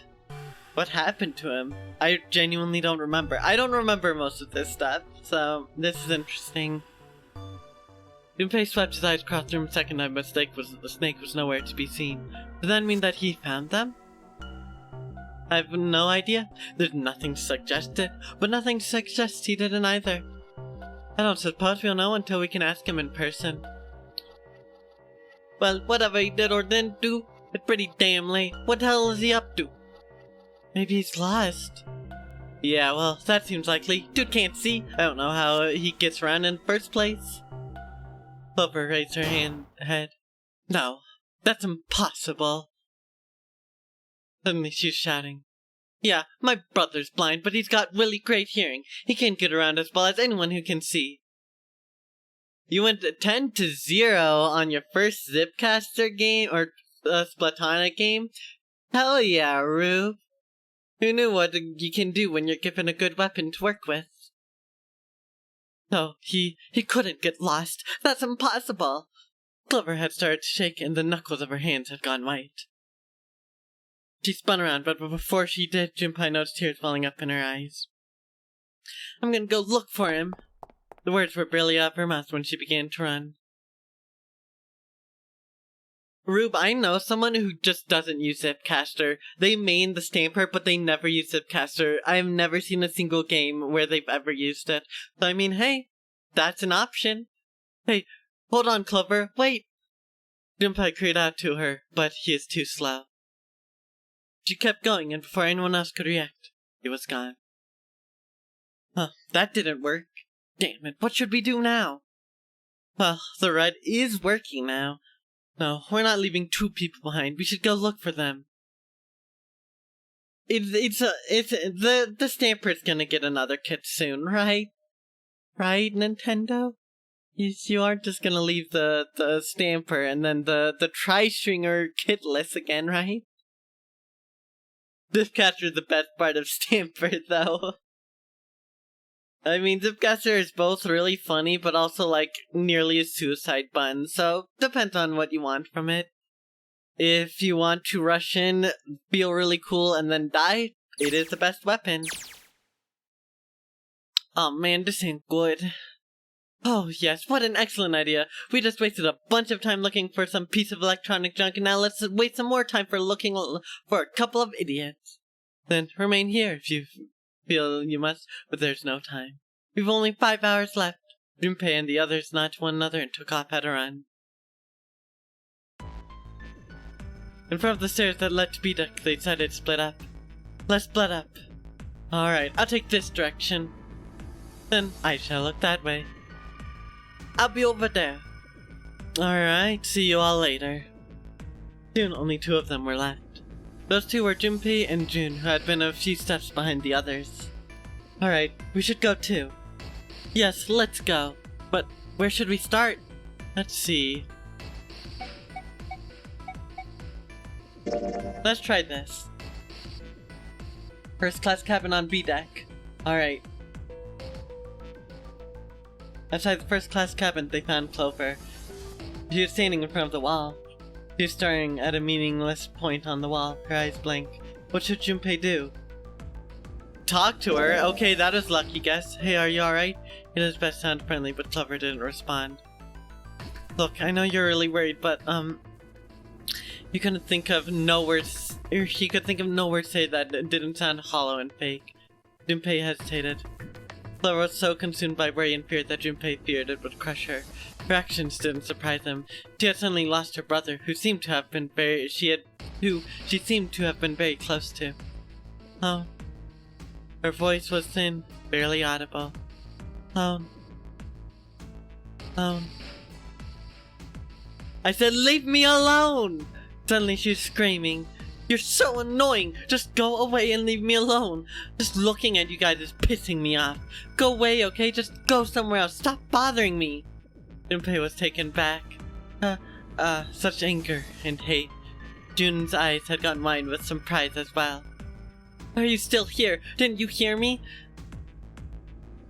Fine, forget it. If you aren't gonna leave, then I just... Alright, let's go, Jun. Yeah. They turned and left Clover. As they did, Junpei glanced back over her shoulder to see Clover wiping tears from her face. Clover had driven home the misery of their situation, but Junpei told himself that getting depressed would get him nowhere but depressed. We really need to find Snake, for Clover's sake. He did his best to push away the misery and depression and forced a smile. So, where do you think we should go next? The hallway with all the rooms.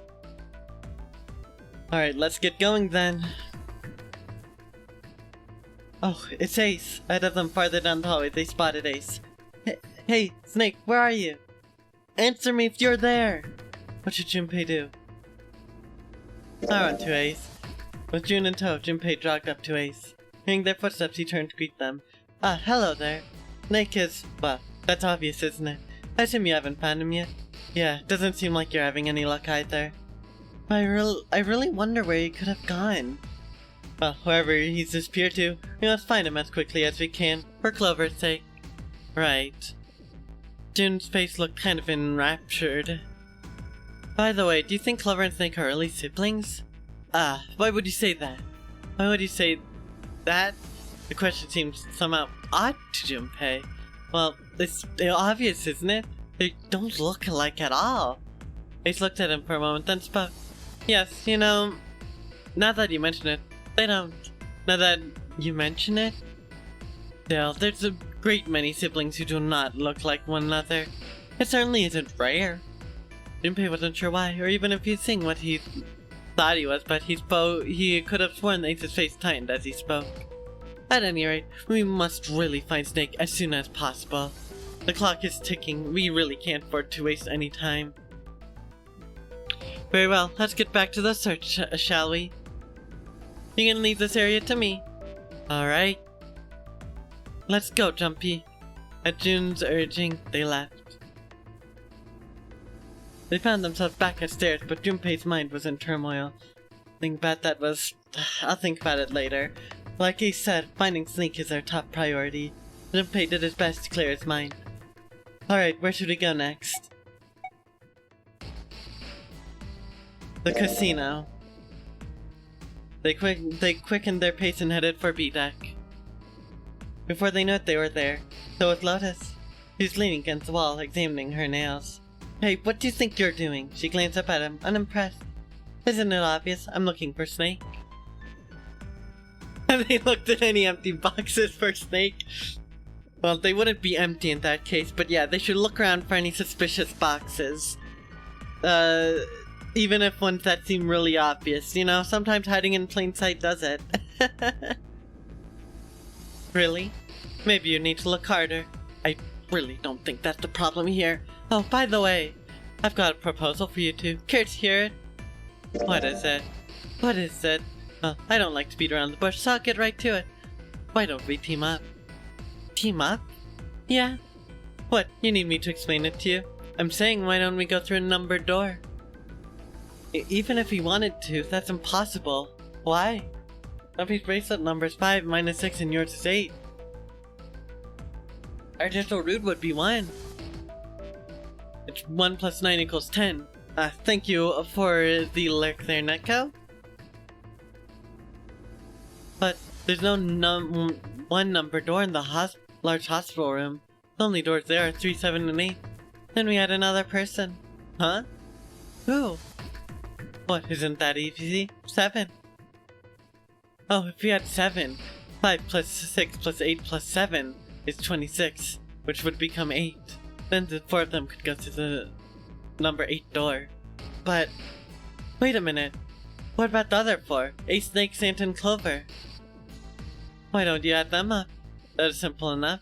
1 plus 2, 10, 1. The digital root for those 4 would be 1. That's right. And you know number door 1 is in the big hospital room, right? Of course I know that. No, are you saying you'd leave them behind?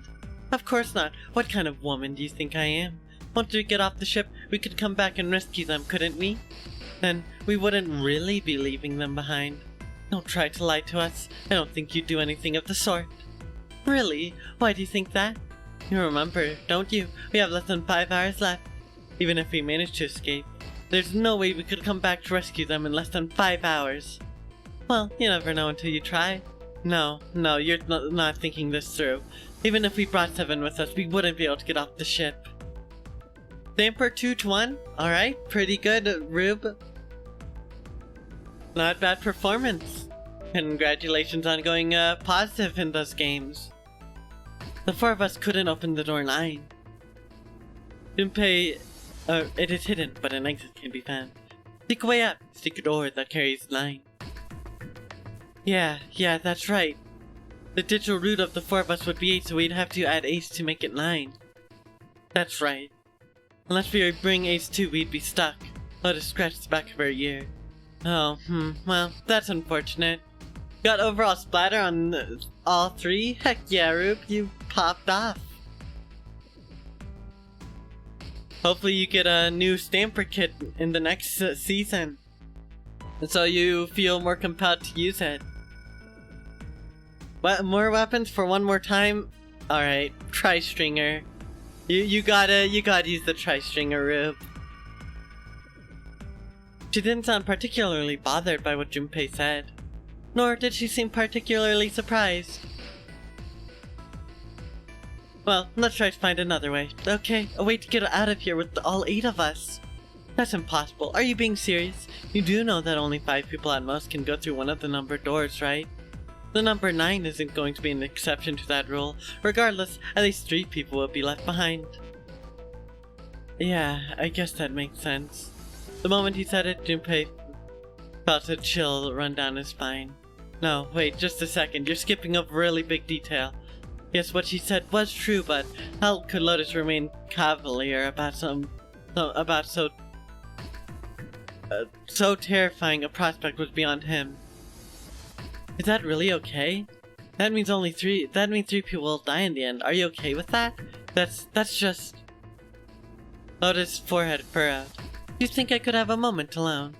There are some things I need to think about.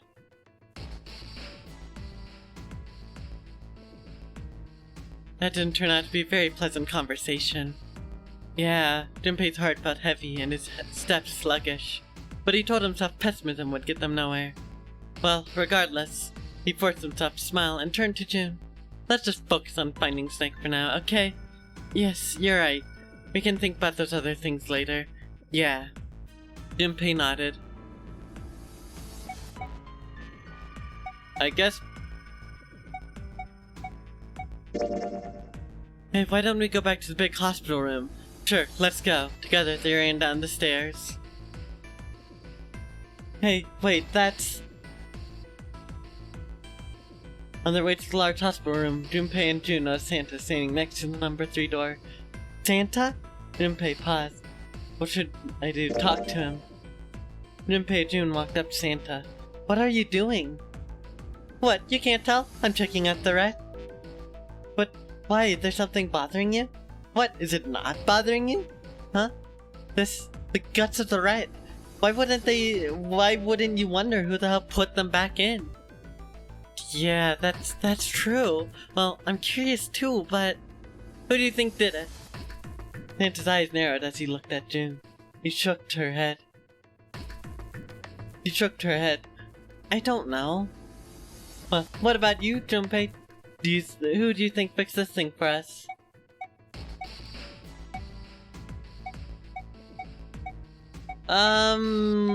Let's say Lotus. You think maybe it was Lotus? They say the first person I've seen is usually the most suspicious. Yeah, that is possible. You don't have anything else to suggest she did it, though. You might as well just suspect everybody. Junpei furrowed his brow. So, in other words, one of us is the person who fixed the red. Santa grinned. Bingo, we have a winner. But if that is true, then the person who did it doesn't want the rest of us to know that they fixed it. Yeah. But why? No idea. Maybe they come out clean. Maybe if they come clean on that, it means we'd find out something else. Something bad. Something bad?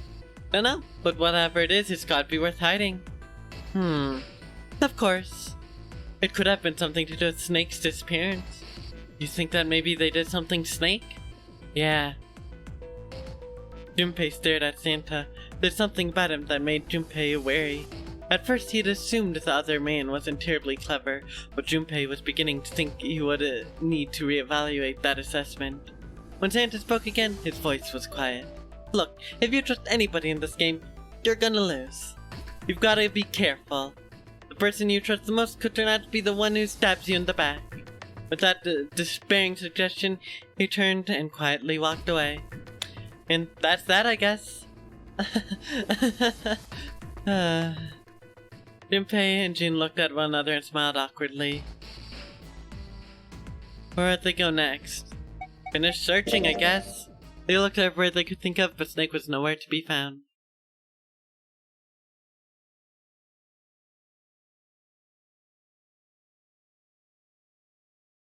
Snake hasn't been anywhere we've searched. Lotus looked around at 3 frustrated faces and spoke. We can't keep looking for him. Whoever he is, it's not here. We need to get moving. Junpei couldn't disagree with what she was saying. Snake seemed to have completely disappeared. Thank you for the hydrate mystery. F hydrated. The others seemed to be having similar thoughts, but they stayed silent. You know, I'll just say this much. I just remembered the where Snake went. So this will be interesting. Finally, Seven spoke. I hope not, Reaper. I hope you aren't. Okay, glad you're not still in the Shadow Realm. We don't got choice. Lotus is right. Oh wait, were you, was your stream like struggling? I'm not gonna reveal the fate of what happened to Snake or where he went. Where's the fun in that? It'll be revealed in time. We're not gonna find Snake. None of your messages were showing up. Oh gosh, Reaper. No. Well, feel free to get caught up if you want. There's a problem though. We gotta figure out who's gonna get through which door. Yes, I have a proposal. He walked back and forth across the floor, heels clicking against the wood.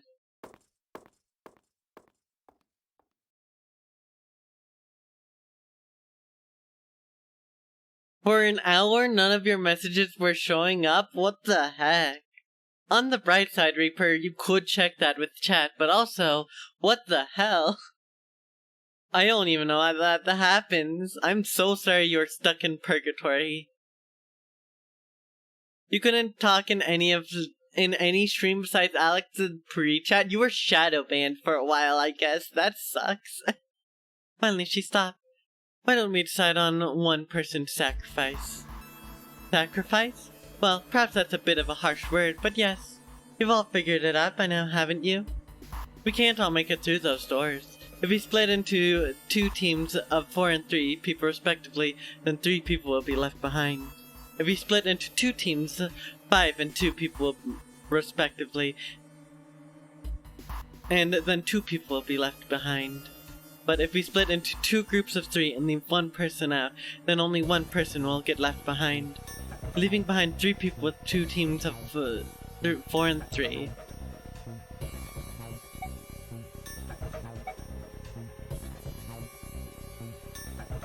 You're not joking, you literally think it's because Twitch filtered you so bad because you kept spamming chicken emote in Alex's pre-chat to the point where your messages wouldn't show up? You unironically might have been shadow banned for a short amount of time. I don't know, Reaper. If so, I don't know. Hope it doesn't happen again. But that's really unfortunate. Okay, so, I don't know. I wasn't quite sure that was true. Wait a minute. 2 people get left behind if they split into 5 and 2. And 1 person left behind if they split into 3, 3, and 1. I got that part. You can go through the numbered doors with any less than 3. You can't go through the numbered doors with any less than 3 people. But if we split into 4 and 3, then why do 3 people have to be left behind?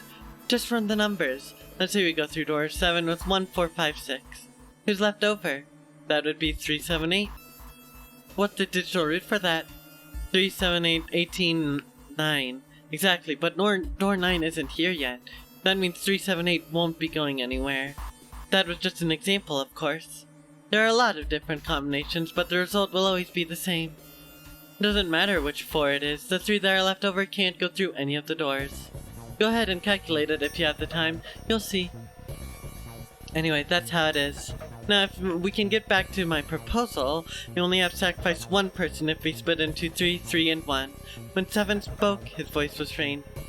Then, you're saying we gotta decide who's gonna stay behind? Yes, we do. Given our circumstances, it's logical and morally the best solution. The other 6 are to survive, then 1 person has to sacrifice themselves. No, that's just too cruel. What's so cruel about it? To just sacrifice someone like that? Then what's your plan? Well, maybe we should sacrifice 2 people instead of just 1. That's not what I meant. We shouldn't sacrifice anyone. I told you that's impossible. Wake up. You can even do highlighted messages. It would just keep saying error. That is so weird, Reaper. I don't even know how that happened. I'm glad that at least that's no longer the case. Yeah, I agree. It's really weird. Whoa, calm down, you two. They step between Lotus and June. Look, what Lotus is trying to say is, you should aim to bring the greatest amount of happiness to the greatest amount of people, right? Exactly, that's how democracy works. And for that reason, I think the only fair way to decide who will be sacrificed is through a vote. What do you think? Oh, that's terrible. I'm not asking you, shut up! What about you, Santa? Me? Well, I agree, I guess. Alright, that's 1 vote for. Counting mine, that's 2. 7. I can't say I agree with you, but we don't exactly have a choice. If we don't do something, we're all gonna die. Glad to see you get it. Oh, that's why you did the whole "you're probably pretty parched, pal," to indicate that you exist and that you're alive. Oof. If I had the music redeem active, you probably would have redeemed that, I imagine. But yeah, that's rough. If I can get 1 more vote, then it's decided. What about you, Clover? Glad I knew that, Reaper, or guessed right. Clover had moved away from the group and was sitting on one of the beds. Her whole body drooped. Junpei didn't know if she'd even heard Lotus's proposal. Hey, Clover. Lotus walked over to Clover and gently laid a hand on her shoulder. You can't always spam that too, that's for sure. Your brother has to be behind one of the numbered doors. We've searched everywhere, but we didn't find him. Doesn't that mean he has to have gone through one of them somehow? Clover slowly lifted her face. Let's go look for him together, okay? If we sacrifice 1 person, then we can go look for him. You agree with me, right? Okay. Clover nodded at once. The motion carries. Lotus spun around and walked toward Junpei. Now, let's start a vote too. That won't be necessary. Eight had barely spoken for Lotus's entire speech and everyone jumped a little. 6 pairs of eyes turned to look at him. He didn't seem to notice or even care. I'll stay. That should solve our problem, yes? Ace, what are you trying to say? No, you can't just do that. That won't solve anything. Jun's voice shook and she looked around desperately for someone to agree with her. Ace simply looked at her. June, I'm afraid you must have understood me. I said I'd stay, but I never said I'd sacrifice myself. Huh? I trust you, and each and every one of you. I believe you'll come back for me. Whoa, there's optimistic, and then there's just nuts. Those doors only go one way. You go in, you don't come out. If we go through them, you won't be able to return, correct? Yeah, true, but that will not be the case once you've escaped from the ship. What? Please, I beg you, once you've escaped, come back and rescue me. Ideally, within the time limit Zero has given us. No, that's ridiculous. There's no way we could get back in time. Finally, Junpei could hold his tongue no longer. We've only got 5 hours left. We don't even know where the hell we are. How on earth are we gonna find someone to come and rescue you? Then, perhaps you would prefer to stay instead of me? Or perhaps you'd be willing to leave June behind? Ace's voice was dignified, without a hint of cruelty or malice. Junpei had no rebuttal. You see, there's no other choice. Then I see, we have come to our conclusion. Go on. Don't worry yourself about me. Go, quickly. Junpei stood frozen by indecision, unable to move. June bit her lip so hard that Junpei feared she would break the skin. Stringer 1 to 2, that was so bad. Well, now you know how the stringer feels and how much pain it can be. Bless all the stringer players who suffer at the hands of it. Santa stood against the wall, calm and aloof. Seven tore his beanie from his head and turned it over anxiously in his hands. Only Clover stared at Ace, with an expression Junpei was unable to decipher. Lotus's attitude, however, was different from the others. Good, let's accept his kind offer then. She smiled, her eyes bright. Ace answered with a smile of his own. Good, I think this is the best for me. Perhaps I'll just be able to take a nap. It may be my age, but I get tired easily these days. As he spoke, Ace lowered himself down to the floor next to one of the beds.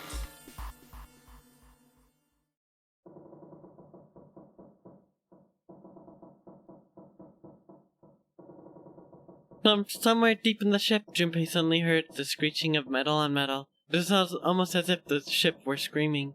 Would it really hold until the time limit was up? Already the deck was flooded. In the sudden silence, the only sound was the sad metal wail of the ship. Unsurprisingly, it was Lotus who spoke first. Well, what are you waiting for? We're wasting time. Why don't we hurry it up? As if a spell had been broken, the others all began to talk at once. You're right. We should get going. That's all we can do right now. Evan. Seriously, Hasia's getting kind of sick of listening to you guys talk. You too, Santa? I have to find my brother. Wait, all of you, let's just calm down and think about this. There has to be a way to get everyone out. There has to be. Right, Jumpy? Say something. Yeah, let's think. There's gotta be another way. His words sounded hollow and fake.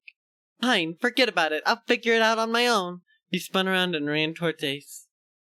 He had slumped down next to the bed when June grabbed his arm and pulled. Ace! Come on, Ace, please, stand up. You can't give up yet.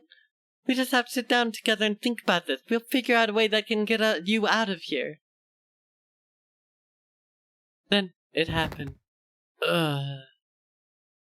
Ace fell forward. He slumped over onto the wooden floor, his body folded like in half like a boxer out cold. Ace! June cried out and dropped to her knees beside him. She put her arm around his neck and did her best to lift him up. What happened, Ace? Say something! She shook him frantically. His eyes fluttered open. I'm alright. His voice was weak, slightly slurred. Oh, are you alright? He held out his left arm, slowly opened his hand. A syringe? It was a syringe and a small vial. The syringe was empty. It had only recently been empty. A few drops clung to the sides. There's a label taped to the side of the container. It read, Toporil Beta. Toporil Beta? What does this do? Did you use this? Yes. It's an anesthetic. I'll be fine. Anesthetic? I found it earlier, while we were searching the hospital room. I thought it might be useful later. I didn't think I'd be using it on myself. Why did you do this? Didn't I tell you I like to take a nap? I am really, really tired. Junpei knew that it wasn't why he'd done it. It had injected himself with the anesthetic to forestall Junpei and June's attempts to bring him along. If he couldn't move, there's nothing they could do. Alex started streaming and his new camera is echoing. I am going to make an assumption, alright? Tell Alec this.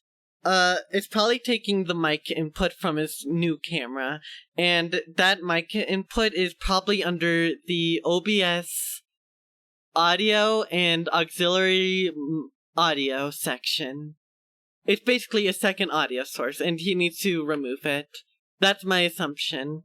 So, yeah, tell Alec that. It's probably that. Yeah. He'd injected himself so that they would be forced to leave him behind. Ace, is there something you want to say? I just like to sleep a little. Could you keep it down? No, Ace, don't fall asleep. You feel warm. So comfortable. I think I'll have a nice dream. Ace's eyelids drooped further and further, almost as though he were dying.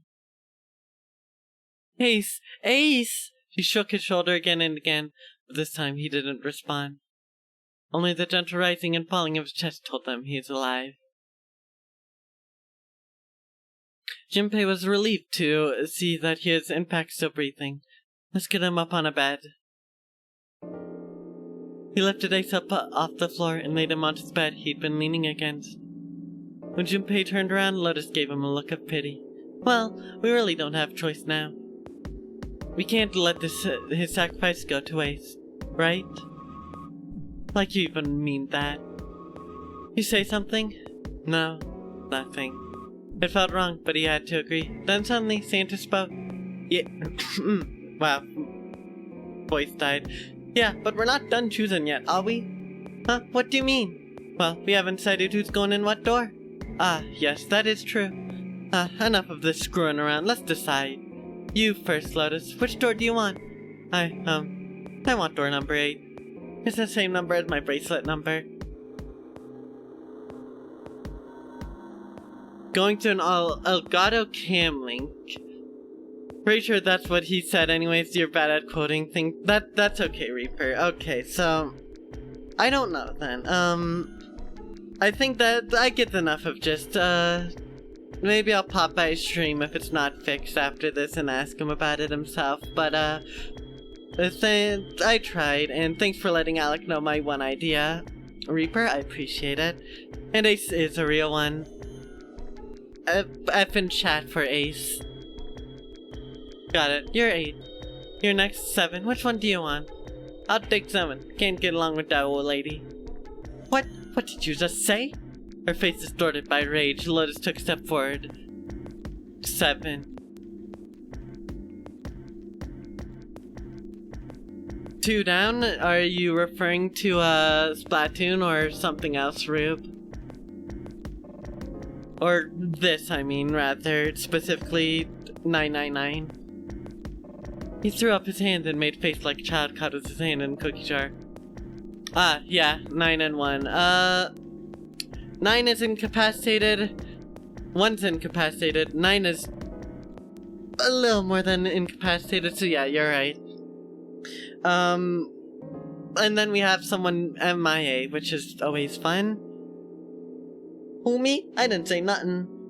You're going to get it next time. She shot him a glare that would have melted steel, then turned and stalked off. Alright, who's next? Santa's gaze moved across the 3 people left. Finally, they stopped on Junpei. Junpei, which door do you want? At last. Junpei's mind was already made up. Alright, here's going to be our next poll. This is going to last only about a minute, but which door do we want to go with? Are we going door number 8? Door number 7? Or door number 3? If you get someone a glare that could melt steel, you might as well call yourself Superman. Well, Lotus is the new Superwoman. Hoo boy. If only there's 6. Alright, take your bets now.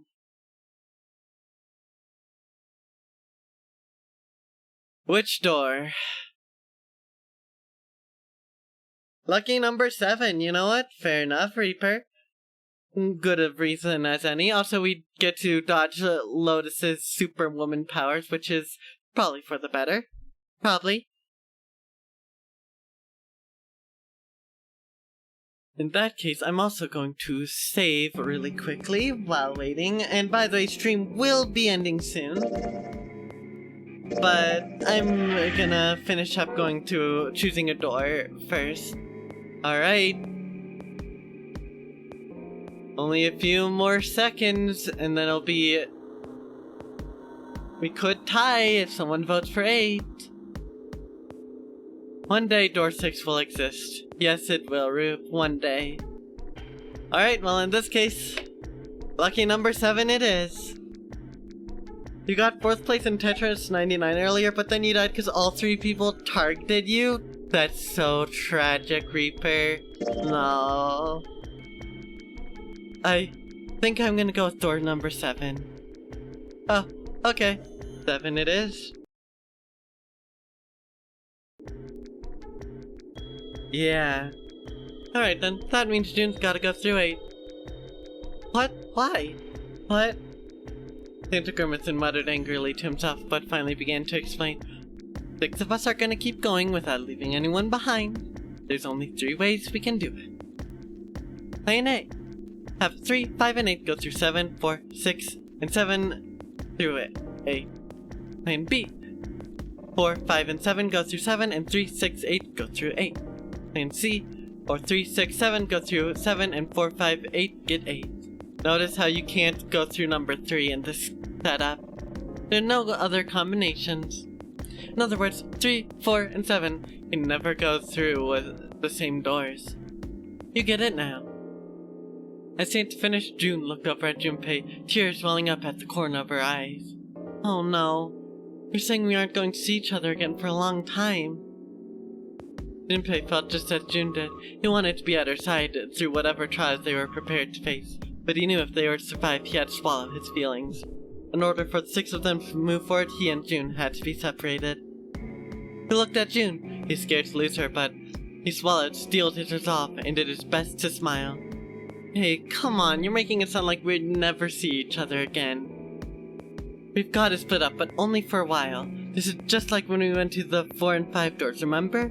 We got split up then too, but we all met back up. Up at 7 and 8 are just like that. You mean they're connected somewhere? Yeah, probably.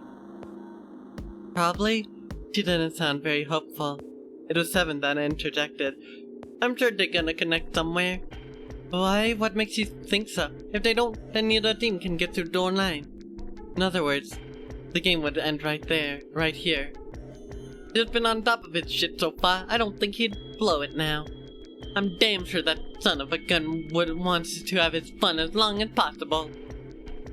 He's not gonna end the game till we get to the 9 door. June said nothing. The tears were gone, but her eyes were still as sad as they looked at Junpei. He met them, and with what reassurance he could manage, laid his hand gently on her shoulder. Everything's gonna be fine. We're gonna see each other again, I promise. June bit her lip and gave him an almost imperceptible nod. Yes, promise? Voice was barely above a whisper. Santa's voice shattered the moment. You guys are done, right? He stretched and continued. Anyway, that's pretty much it. Clover and I will both go into separate groups. I figure I'll take 8 and Clover can take 7. Any problems with that, Clover? Clover looked away and was silent for a moment. Whatever. It was more of a dismissal than an agreement, but Santa didn't seem to care. Alright, we are ready to go then. Let's get a move on. At Santa's command, the group split and headed for their respective doors. Clover, 7, and Junpei walked towards door 7. Santa, Lotus, and June headed for door 8. For a long moment, they stood in front of the door. 7 took a deep breath. You guys ready? Yeah. Okay, let's go.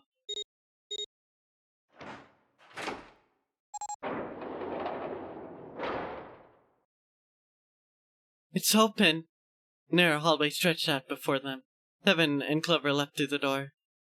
Let's do this! Hurry! The moment they did, their bracelets beeped. The detonators and bracelet had been activated. Junpei stepped forward to follow them. But as he was about to step over the threshold, he stopped. He looked to his right, toward the door 8. June stood there, a mirror image of Junpei. She turned and looked toward him. Their eyes met. They nodded. June. Jumpy. Their farewell took almost 1.5 seconds. What the hell are you doing, Jumpy? Then, someone took hold of Junpei's arms and hauled him through the door. He had heard the sound of number doors slam shut behind him.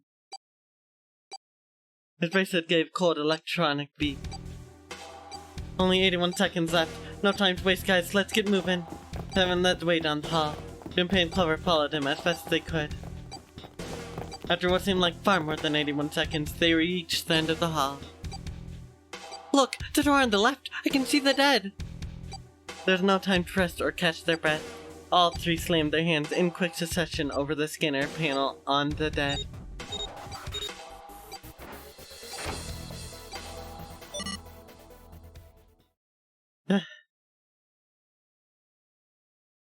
They'll try and catch his breath. 7 leaned heavily against the wall.